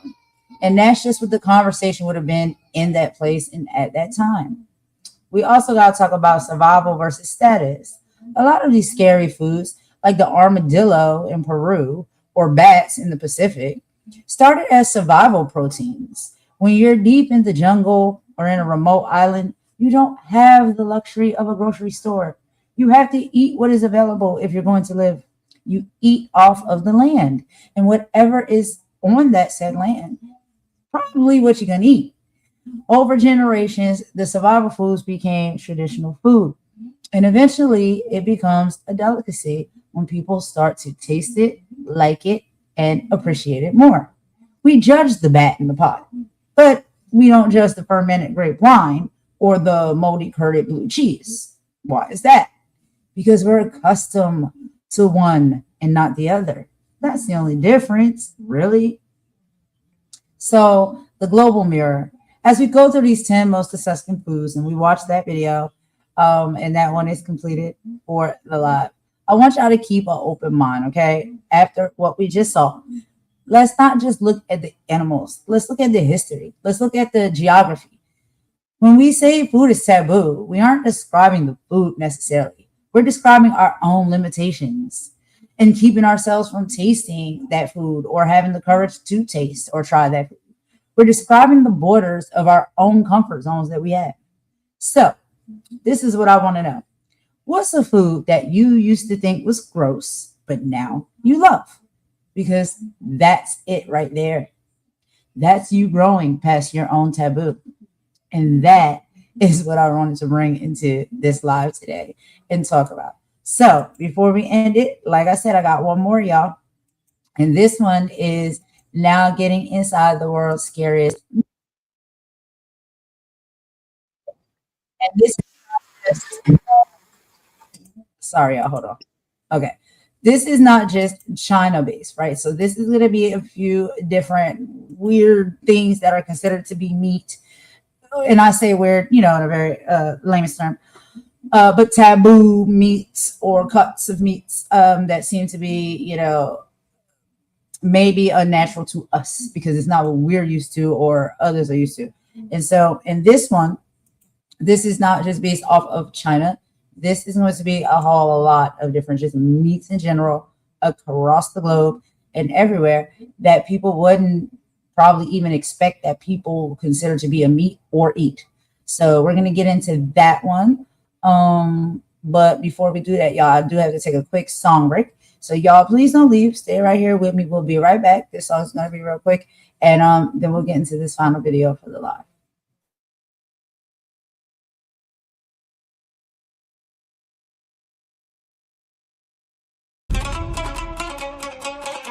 Yeah. It's global, global.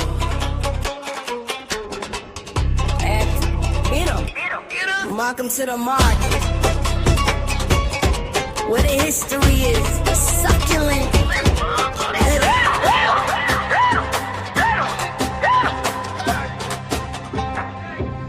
Yeah, in the jars of Rome, yeah, the dome my sleeps in gold. Wine up fed, honey, glazed, story never told. From the Roman elite to markets in the east. Who you calling savage when you're looking at the feast? Aztec cakes, blue green, pulled from the mud. Ancient super fuel flowing through the royal blood. That's power. It's a thin line, baby, between the playing and gray. In the hall of the hungry, tell me who's the slave. Global spice, global rock, boiling in the pot. Take a bite of the history that the world forgot. Blood on the toughest flow. A soul went to cheat tall. Run up to stay more whole. Inside the soul. Is it primal hunger or just cruise from the age? Welcome to the void, feed the greedy cold.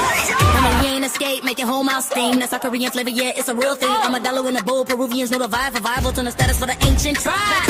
Now in a wet market, scorpions on the stick. Crocodile poles, man, the tension is thick, so thick. Light it on the fire, follow on the global race. I'm trying to do the table, trying to find a turn in horror. Completely other level. People The call map it is Asia's staged. most extreme. The table is set.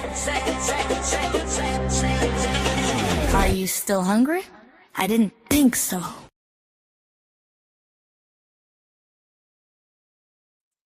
All right, y'all. So let's go ahead and get into this final video here inside the world's scariest meat market. All right, let's get into it, and I'll meet y'all in the chat. North Sulawesi's markets are just on this completely other level. People call it Asia's most extreme market for a reason. This is like the final boss of extreme food culture. I've never seen anything quite like it. This is pure and utter madness. Even Indonesians from outside this region are just downright terrified of this place. It is known to have everything you can imagine. Cats, dogs, rats, pythons, and endless numbers of bats.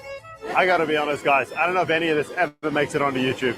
And what appeals to me is that this isn't about some kind of crazy shock value. It's not some weird medical claim that's driving the appeal. It's not novelty for tourists. It's none of that. This is what people eat here for Christmas dinner. In Tomohon, for Christmas, you eat like bat? Yeah, we do. Like that's the specialty. Correct. And what outsiders see as just completely insane, as extreme, is just everyday Minahasan culture. It's part of the tradition here that just never really modernized. So why does this still exist? The wing is the best bit? That's crazy. It's the best bit. Yeah. In my family, everybody will just fights for the wings. Yeah, no kidding. Here's my plan. We're going to check out a few of these markets to see if the food is actually mainstream or if these are just a few fringe stalls that are pushing this narrative on the rest of the world. And I'm going to push myself to the limits, of course, by trying this stuff out at a local restaurant. Check it out and see if the locals are eating it or if I'm the only one there. And finally, we've got to head out to the source. We've got to trek into the jungle, try and find some locals to take us on a true hunt and and see if we can see how this stuff goes down, Sulawesi style. It is pretty thick Sulawesi jungle, and for just some tiny ass little rats, it is wild.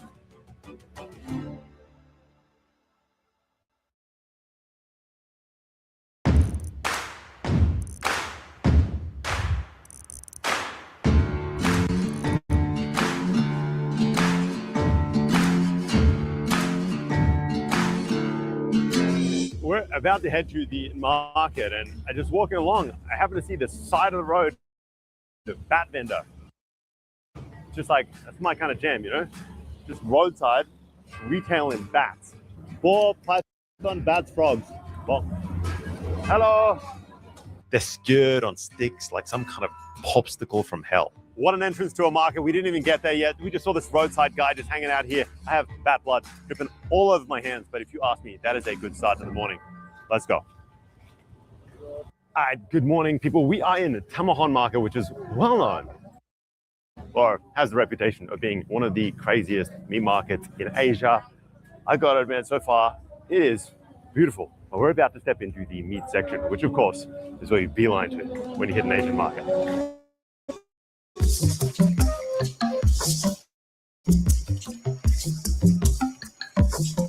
Crazy. Woo. That did not take long. As soon as we hit the corner of the market, there are some blackened out roasting dogs. There's pigs everywhere. There's a dude carrying around a tray of, is that rats or squirrels? That's rats? Yeah. Wow. If you guys know anything about me, you know I'm very much a rat fan. I don't know why it's become this kind of like sick addiction. Jungle rat here in Sulawesi is a huge, huge thing. But we're going to venture a little bit deeper into this market, see what else we can find. The second you step in, it is just absolute sensory overload. There's not 1 or 2 stalls here. Every vendor is just stacked with jungle fare. And one thing mainly jumps out: bats. They are everywhere. They're stacked on trays. They're hanging on hooks.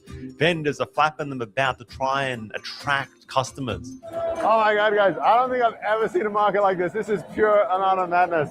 It's just like, we are 2 steps in. I thought I'd have to hunt down the exotic meat, but this is like next level. And the sight is wild. But the smell is what really brands it. Just burning hair, charred skin, blowtorches, firing up the second an order lands. We have huge pythons hanging from this structure. The boar is everywhere.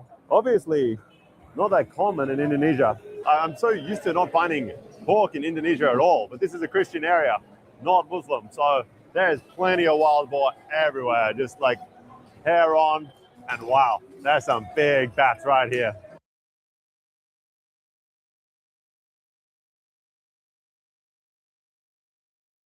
That is wild. Oh, wow. All right, guys. That, I've got to admit, is kind of gnarly. Just the texture, the kind of wetness on my skin, the rubbery, the like mini claws that are biting into my hands, the rubbery nature of it. It is just like a one ugly looking creature. I guess we do like the locals do. We buy a couple of these bad boys and we got to cook one up. All right, so just as he said, we got to cook one up, right? And so far in this video, we have seen some cooking being done, but maybe not in our traditional way that we see, that we cook, right? So the next video here that I'm going to show y'all before we exit is a chef. And I want to show y'all this video. This chef is Max, the meat guy. And he says, I cooked the world's most exotic meats. And there's several of them. And he cooks them culinary style, chef style, in there, whipping it up in the kitchen, twist up like a stir fry. Yeah, basically. He's cooking like that, okay? So I want to go ahead and show y'all that video to end with, because I feel like if you see that these different type of exotic animals and meats can be cooked up in maybe the traditional way that we cook in our kitchens and our, restaurants, then maybe it would be a little bit more easy on the palate. I don't know. We can't be sure, because I'm telling you, you don't know I'm a cooker, a chef, right, in my own heart. And so I love to cook. And so one of the things I know is based off of how you cook things, sometimes that makes a difference on how people are going to eat it, or if they think it smells or tastes or looks good, and they'll consume it. So let's watch this chef right here cook up some real rare meats that maybe we've never seen cooked before. Let's go ahead and give that a go, and I'll meet y'all in the chat. Today we're cooking the world's most exotic meats. From $100 chickens to scale-covered reptiles to rare African beasts, we'll be covering the entire animal kingdom. The meats we'll be trying in this video will keep getting more and more exotic, and by the end, we'll be reaching some truly uncharted territory. Starting with this elk loin. Elk is one of my favorite types of wild game. Elk are massive animals weighing up to 1,100 pounds. They're significantly larger than deer and are said to have a sweet, clean taste with more robust flavors due to their natural diet of grass, shrubs, and other plants. For many, they're considered the pinnacle of wild game hunting. High energy, you guys ready? Welcome, Sophia and Kyle, to our adventure in exotic meats. We're starting off very tame here with some elk. Cheers. No, that's what I'm talking about. Super tender. Very similar to beef in terms of flavor. A little bit of gaminess to it, but I don't hate it. If you didn't tell me what that was, I probably would just think it was a type of beef or something. Pretty good. Overall, a very strong start, putting the elk in the A category.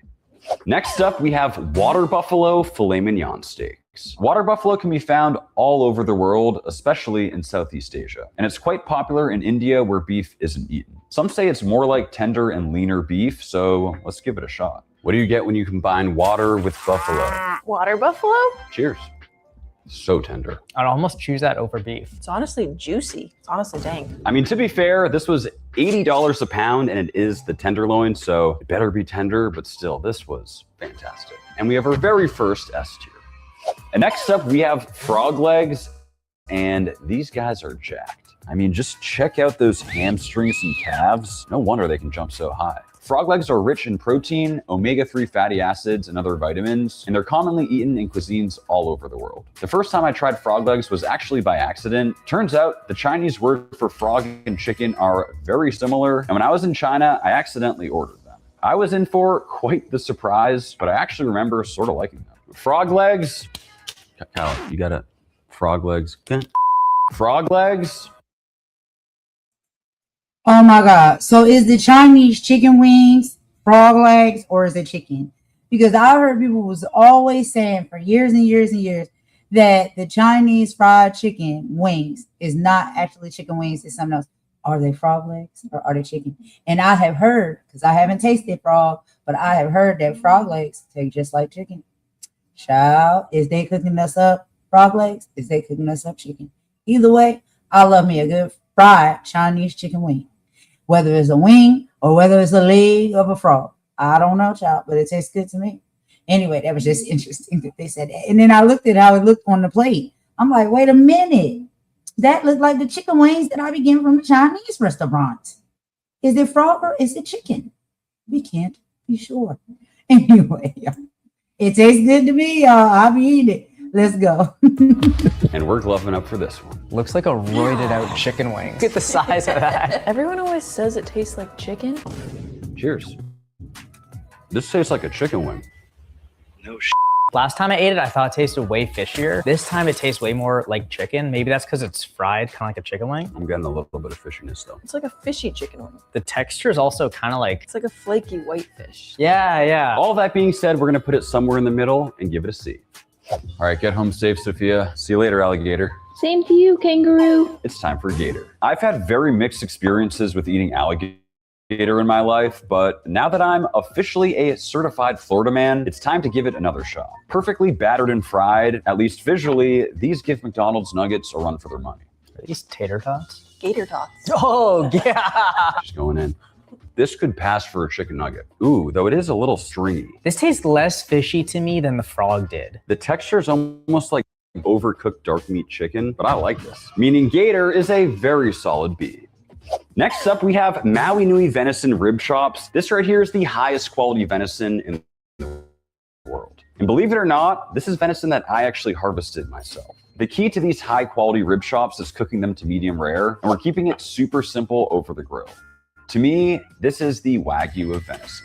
Axis deer. It really resembles a lamb chop, but the flavor is so good, and the crust is amazing. Most of the venison I've had does have a gaminess to it, but this Hawaiian axis steer is completely next level. Super clean and tender and just bursts with flavor. And we saw the whole process of this being made. We definitely saw the process of them being harvested. That was wild. And without question, that right there is S tier. Next up, it is time for ostrich. Max, we don't have any ostrich. Well, guess we gotta call that ostrich dealer. Hey, someone call the ostrich dealer? I got you meat, I got you egg. What do you want? I'll just go with the meat today. Hey, payment up front. Pleasure doing business. Next up, ostrich. Ostrich are the biggest birds in the world, weighing up to 300 pounds. They're native to Africa and live in a variety of habitats, including grasslands, savannas, shrublands, and deserts. I've cooked their massive eggs a few times, which is the equivalent of 24.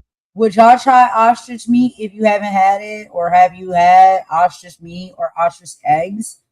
I haven't had either one, but I would try it. I would try ostrich meat. And I would eat the deer.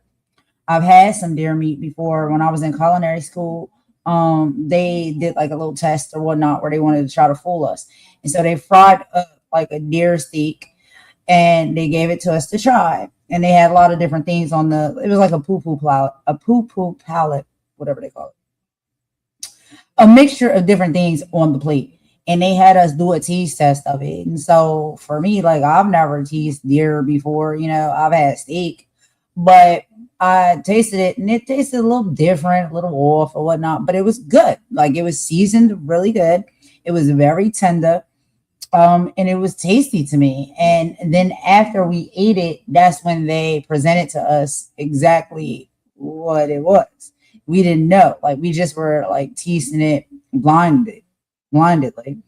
And so, yeah, but would y'all eat ostrich? I would try it. I would try ostrich. I don't know about the eggs and stuff like that, but like the ostrich meat, I would try it. I really would. All right, let's go. Normal eggs. But this is the first time I've grilled one up like a steak. That is some rare looking ostrich. I don't think you're pronouncing ostrich right. How do you say it? Ostrich. You're saying it like R-I-D-G-E. It's I-C-H. Ostrich. Is it wrong? Let me know in the comments because I think he's crazy. I don't like this ostrich. I don't like it. It's kind of tender though. She hates it. There's like an irony taste, like a... Ooh, oh, the aftertaste. Genuinely, if you didn't tell me what that was, I would have no clue what even class of animal that is. Yeah. Red meat, poultry, fish, it legitimately could be any of them, and that kind of freaks me out. Wait, it is poultry though. My point is, are we allowed to cook that to medium rare? Oh, wow. Absolutely not our favorite so far, but I have a strong feeling that some of the things we're going to be eating are going to be significantly worse than this. That's a good question, right? Because when we looked at that ostrich meat, if y'all seen that on the screen, it was given very much like a red meat, right? And, when it comes to like chefs and cooks and stuff like that, it's, kind of like the temperature you cook things at, how you're supposed to cook a white meat, how you're supposed to cook a red meat, for it to be cooked to health, for the health standards. And so that was a little weird. That technically an ostrich is a bird. And a bird technically would be white meat. But when we seen that cut of the meat on the plate, it was given very much beef to me. It was given very much red meat. And so he was like, did we cook that? Did we cook that properly? That kind of thing. And then the fact that he's like, exactly, Maria, like irony taste. Like, no, I don't want no irony taste in my meat. I don't want no irony taste. And he's like, yo, I can't tell if it's beef. I can't tell if it's chicken. I can't tell if it's fish. It's like mixed with all three. I don't know. But that's crazy. Isn't that crazy? Because, like when it comes to ostriches, or is that flamingo? No, that's flamingos. Never mind. But I did see where they cook flamingos too. But I was going to say, because with flamingos, flamingo is a bird, just like like a goose or something like that, which is a bird that's like half land bird, but half water bird. So it's like, it may kind of have like that meaty taste, like a bird taste, but then it also may have like that watery taste, like a fish. You know what I'm saying? Because it spends a lot of time in water, but but it also spends a lot of time on land. So I think all of those things that like absorb within its body and its pores and all the things maybe can attribute to why it may taste kind of, you know, maybe both or maybe all, or maybe you can't really figure it out. Anyway, let's them keep going, y'all, because y'all know I'll talk forever. So for that reason, we're giving it a D and not an F. And next up, it is time for turtle. Turtle is often compared to chicken, but said to be more along the lines of pork with a slight seafood edge. That sounds appetizing. I kind of thought turtles were all shell, but pretty impressed with the yield on this thing. Wow. Deep fried into a nugget, and let's see how this tastes. We are starting to approach some truly exotic meats. This right here is turtle nuggets. That's kind of messed up. For the side-by-side comparison, we have some good old-fashioned McDonald's nuggets. Oh yeah. It smells great. Just something about eating a turtle right now. It's really hard to bite. It is once again giving me fishy vibes. Calamari? Overcooked calamari that's like stringy. Flavor-wise, it's not horrible, but I think if the texture wasn't as hard to chew and you told me that was calamari, I'd probably say it was pretty good. I gotta have one of these nuggets. Have you ever examined a chicken nugget? I do not think you want to do that. I think this is the ribeye. Look at that. That is so gross. I was gonna like maybe enjoy this, and now you're dissecting it. Mr. Turtle is gonna be a D. This one's right up my alley because next up we are tasting some of the world's most exotic jerky. Jerky is a process that involves seasoning and drying meat, so really you can turn any protein into jerky. Now I've done my fair share of jerky making experiments, including that one video where we attempted to turn legitimately everything into jerky. But shark jerky is for sure a new one for me. 4 types of exotic jerky. I'm gonna give you each a random piece and you have to try to tell me which one you are eating. There's rabbit, kangaroo, shark, and python. Here you go. Cheers. Mine's very sweet and it's kind of weird. Not the biggest fan of this one. I'm eating a rabbit. No! Or a python. Oh yeah, second choice. It's not the last time you'll be eating python today, Kyle. Honestly, I kind of like mine. Kangaroo? Correct. Really? Yes. No way. That was Come fantastic. on, anyone could have guessed kangaroo. I tried the shark. It tastes like just sugar. It is extremely crystallized. They must use a ton of sugar and honey, and it does taste fishy. Needless to say, mixed reviews on this jerky right here. But if you are interested in trying the best jerky in the world, head on over to maxjerky.com. If you enjoy our videos, it is by far the best way to support our channel. Use code EXOTIC30 for 30% off your next purchase, and we appreciate the support. We're giving exotic jerky a C. Heading all the way to the land down under, this right here is kangaroo filet mignon. Kangaroo is lean with a gamey flavor, so this red wine and citrus marinade should be a perfect pairing. They have giant tails that act as a third leg, and based on the videos I've seen online, they can be highly aggressive. I've learned you do not want to mess with a kangaroo. You guys ever see Kangaroo Jack? Are we eating Jack? Look how tall he is. I did like the kangaroo jerky, so Cheers. like not sour, but like tangy. Yeah. This was the first one we marinated. There is a slight gaminess to it, kind of like venison. It's also very tender. And you'd think a kangaroo's like sinewy and like they're always jumping around, but that right there melted in your mouth. I actually like that more than like venison or elk. It was $200 a pound, which I think it's a lot cheaper down in Australia. Overall, a lot better than we expected and a very solid beef. Things are starting to get wild because this right here is a whole camel rib roast. This thing is crazy looking. There's this huge knob of fat kind of running throughout. I think that's what's separating the cap from the rest of the rib roast. First of all, I am shocked by how good the marbling looks on this thing. And based on my understanding of a ribeye's anatomy, I actually think this is the ribeye cap, which is absolutely massive for this thing. And the color on it is just stunning. Camel is commonly eaten in the Middle East and Northeast Africa, and it's an important part of cuisines in many regions. It's a ribeye, so I had to cook it to medium rare. If only it was hump day. It is hump day. Camel ribeye. It started tasting like steak, and then the flavor comes out. I'm gonna be straight up, the more I chew this, the more disgusting it gets. Ooh. It has something not good. It tastes like a barn smells. The first half of the bite was beef. It was steak. The second half definitely had a barn note to it. Manure, like horsey. Good thing we're dry aging a whole one. We want to increase those funky notes. Definitely not great, but probably not the worst thing we're gonna be eating today. So for that reason, we're giving it a D. And next up, we have llama filet mignon. And for reference, these 2 little pieces cost $200. Let that sink in. Llamas are native to the Andes Mountains of Peru and Bolivia, but can be found in other areas of South America. It's highly versatile, often grilled, stewed, dried, or used as an empanada filling. At $200 a pound, hopes are very high. Still got that camel in my. I'm starting to feel a little bit sick if I'm being honest. Llama tenderloin.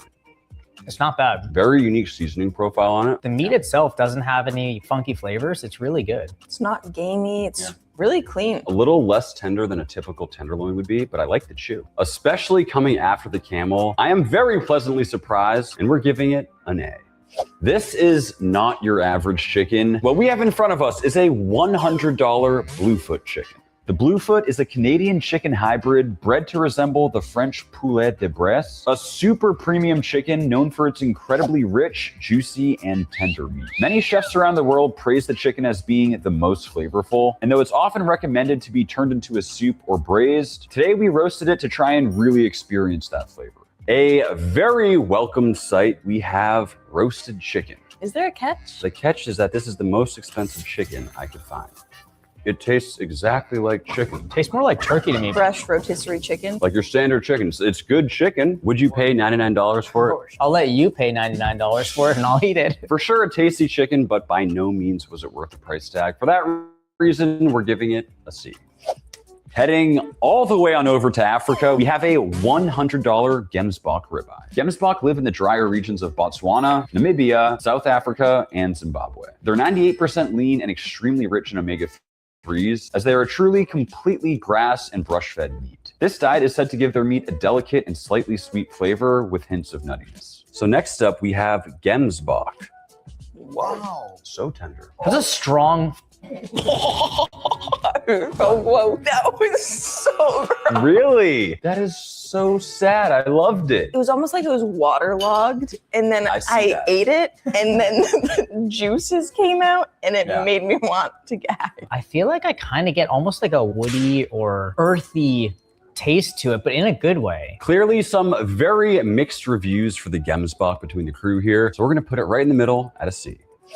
This is the deepest red color we've seen on a piece of meat so far. What we have in front of us is beaver tenderloin. Beavers are more commonly trapped for their fur, though the Native Americans were eating them long before the European settlers arrived. This is an extremely expensive cut, so I kept it simple with an authentic Native American spice blend, cooked to medium rare. It's so rare. Looks like ostrich. It's not ostrich. Oh, that's so much softer than I would have ever imagined. So soft. Yeah, the aftertaste.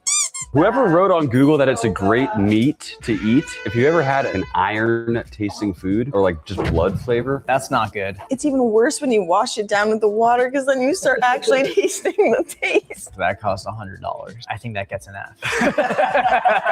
Okay, if you guys do not want to see an armadillo, then please stop watching. Because next up we have armadillo. Believe it or not, armadillo is said to taste like high quality pork, and it's eaten in certain parts of Central and South America. It's historically eaten during difficult times when other meat was hard to come by. And honestly, I'm feeling nervous about this one. Oh my God. Did you go to the dumpster and take all the juice that sits at the bottom? Oh yes, that is exactly. I'm throwing in the towel. You don't even know what it is yet. I don't care. It's freaking trash. I want to just like have one bite just so I know what it tastes like. See, that's my sister right there. Immediately spitting it out. I'm gonna be honest, it tastes like canned tuna fish. Oh man. My first few bites, I was looking directly into your eyes and it felt like things were going well. And then as I continued chewing, then the flavor opened up. It really opened up and legitimately tasted exactly how you would think roadkill would taste, sitting on the road for like 4 or 5 days, scraped up and put into a stew. That sounds like it is getting an F. Like, I don't love the idea of food waste, but this is going in the trash where it belongs. This is another weird one. Next up, we have a possum. A possum. opossum. We have opossum. In the Caribbean, opossum is often smoked, then stewed. A combination of cooking techniques that often suggest the chef is covering up for something. Some say it tastes like chicken with a catfish aftertaste. This one should be interesting. Next up, we have opossum. It's like a tree rat. I'm surprised by how big the pieces of meat are. 3, 2, 1, opossum. It tastes like tuna. Like unseasoned tuna in water. Yes. Did we just uncover the biggest scams in sliced bread? We might have. Are they freaking changing out the tuna for opossum? If you told me that was something different, didn't tell me, I'd say, wow, this is a really cool dish, Max. You put tuna into a beef stew. That's genius. Honestly, a shockingly high score of a D for the opossum. Why is this juicing so much? And next up, it is time for python. I'm a snake. Pythons can grow to be some of the largest snakes in the world and are actually an invasive species in my backyard, the Florida Everglades. It's popular to deep fry them, so we're going with a Southern-style deep-fried python nugget with Cajun seasoning. After the last two, this looks delicious. Bit dense, kind of reminds me of the frog legs. I don't hate it. It's not like chicken, but it's also not like frog. You know, when you get fish at the store and it's just not very fresh, I think it tastes like a white fish that's good. With a dipping sauce, it would be appetizing. Putting python at a C. I don't think any group of humans have consumed this array of animals on the same day. And for our most expensive cut of... All right, y'all. So before we get into the most expensive cut of meat on this video, what y'all think? What y'all think? What y'all think? I think is excellent. I'm very entertained. Very entertained. I like the fact that they got all of these different cuts of meats and they're chefing it up. They put it on the plate. They're giving it a taste. This is very interesting to me. Would y'all try any of these meats that you haven't had? Like any of them that y'all seen in this video? Would you give it a try? Would you go out and try to purchase it? I know V Love said that, you know, V Love has served in the military. Thank you for your services so much. But V Love has said that they did give them rabbit in the military. So they did have some rabbit. And I don't know if you had any other meats or different, you know, wild meats or different animals and stuff like that, V Love. But yeah, a lot of people may have had some, you know, or tried. Like I said, the only ones that I've tried, I've had duck and I've had deer. I mean, that's about as like wild as it goes for me. I haven't really had anything else. When it comes to some type of, you know, like the Asian foods and stuff, like I've had like octopus and squid and stuff like that. But as far as meats, yeah, like I haven't had too many odd meats. None of the ones that they've shown here really have I had. And the snake, you know, I don't know. They saying the snake is all right. I'm not eating no snake. Obviously. Anything else I may try. Maybe if they come with a good dipping sauce or something like that, I may try it. But yeah, snake is not one of them. I just can't do snake. I just don't. But anyway, let's keep going. Let's see what this most expensive cut of meat is. And what animal that comes from. Interesting stuff. Interesting stuff. For the day, we have a $400 a pound piece of bobcat tenderloin. Don't worry, Tibby, not house cat, it's bobcat. Tibby, I would never eat you. Bobcats are highly adaptable and can be found in a variety of habitats in North America. It's said to have a mild flavor and dense, meaty texture. For the price, this one better blow us away. For our most expensive exotic meat of the day, we have bobcat. This tastes like tuna. I'm gonna lose my What is that flavor? What is that? It's not like manure. It's not like tuna. Ammonia, but like beefy. And it's like a peak. Beefy. Yeah. Right? Yeah. It's palatable and it's like unique, but after eating about 20 different types of exotic meats, that is the last thing I needed. Maybe what we're tasting is like extreme gaminess. This must be as wild as you can get. It's sharp and funky and it sucks. It's gonna be enough. You know what I think though? We are cooking these just salt, pepper, grill. A lot of these probably require brines or buttermilk. Maybe that's why the kangaroo, I like that so much. That's a good recommendation actually. If you're cooking game meats, go for a marinade first. That kind of will help ease you into it. We have made it to our final exotic meat and by far the one I'm most excited about. This right here is zebra. It's a New York strip that kind of looks like veal to me, and it's kind of cool because it still has some of that bone attached. Tibby, do you have any idea that in the wild, your ancestors would have gone crazy for something like this? That is one spoiled cat because he's for sure getting a piece of this later. Zebras live in the east and south of Africa in grasslands and savanna woodlands. With their stunning striped pattern, it's been assumed that the purpose was to help camouflage against predators. But new research suggests that the stripes actually help them repel blood-sucking horseflies. I've always considered them the quintessential safari animal, so we'll see how they taste. See what Tibby thinks? Oh. No, we're not gonna eat the piece from the ground. He's not getting more pieces. Give me another piece. Dude, he literally eats he licks his own butt and you're worried about it. Relax. Relax. What a spoiled cat. His ancestors would have to hunt for this. Malnourished. He's just sitting here. Tibby just gets it for free. He has no idea how lucky he has it. I'm feeling itchy. My left eye is like pressure. I feel weird after eating all this food. I think I might go vegan for a little bit. Before we eat this, I do want to say a big thank you to Kyle and Sophia for going through this journey with me. It's kind of sweet. I like it. I love it. It's fantastic. It's juicy too. Very juicy. Almost like a dry aged nuttiness in it. The nuttiness, Yeah. yes. Really, there's a nuttiness in there it's weird. It's good. It tastes like premium. I could eat this every day. Kind of get where the cheetahs are coming from with this stuff. And what that means for our final exotic meat is that it is being placed well into the S category. Really hope you guys enjoyed the video. Be sure to check out maxjerky.com and use the code exotic30 for 30% off. And we'll see you next time. There's no winner. There's no winner. I think we're the losers. We paid $3,000 for this meat.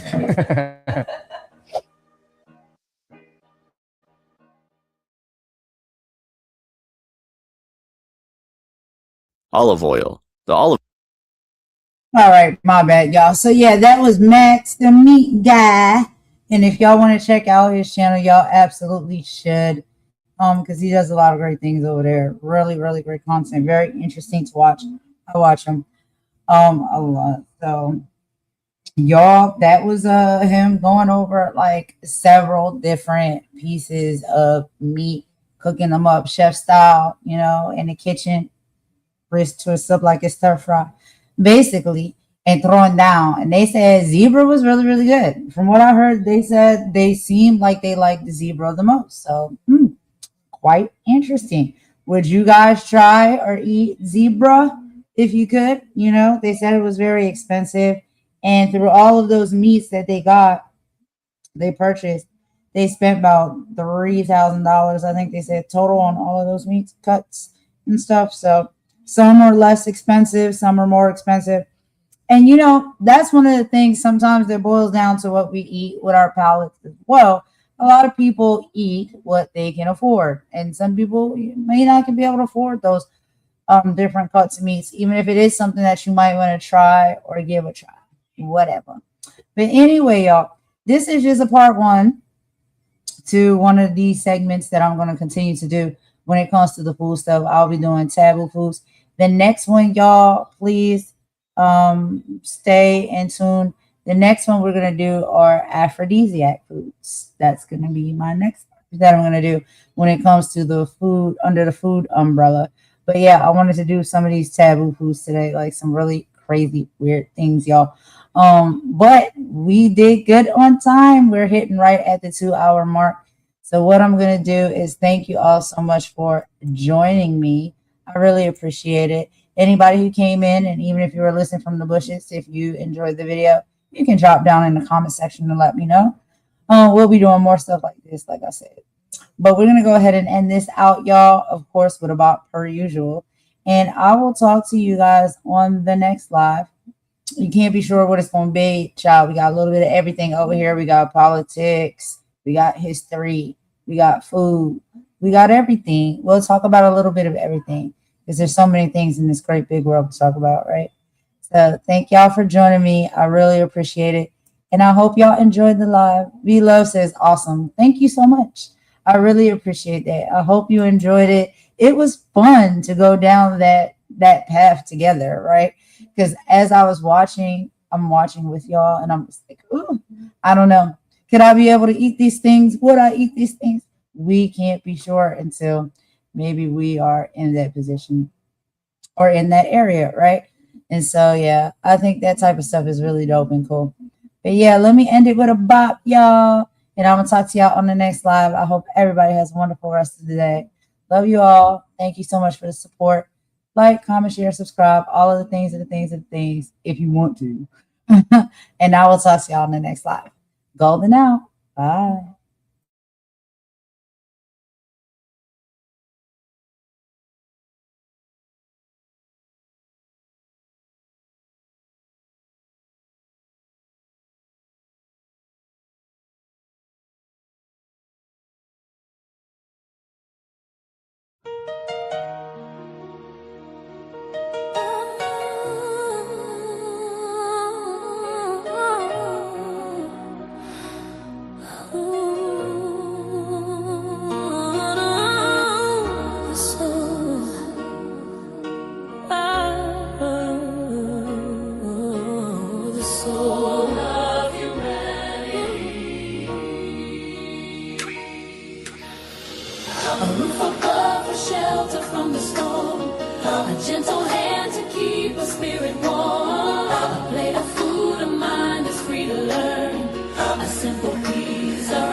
The vision, the mission of the television, spitting division, a mental prison, got the youth chasing likes, addicted to the feed, ignoring the hunger, the fundamental need. They building paper idols on a digital stage, putting our future daughters in a virtual cage. Now we gotta break the cycle, gotta cut the cord. The real word is powerful, mighty even the sword. So we teach about their history, teach about their grace, teach about the power, every single face. We are human, blood and bone and soul, with the right to be late, the right to be whole. This is our story, this is our sacred song, in the eyes of the Creator.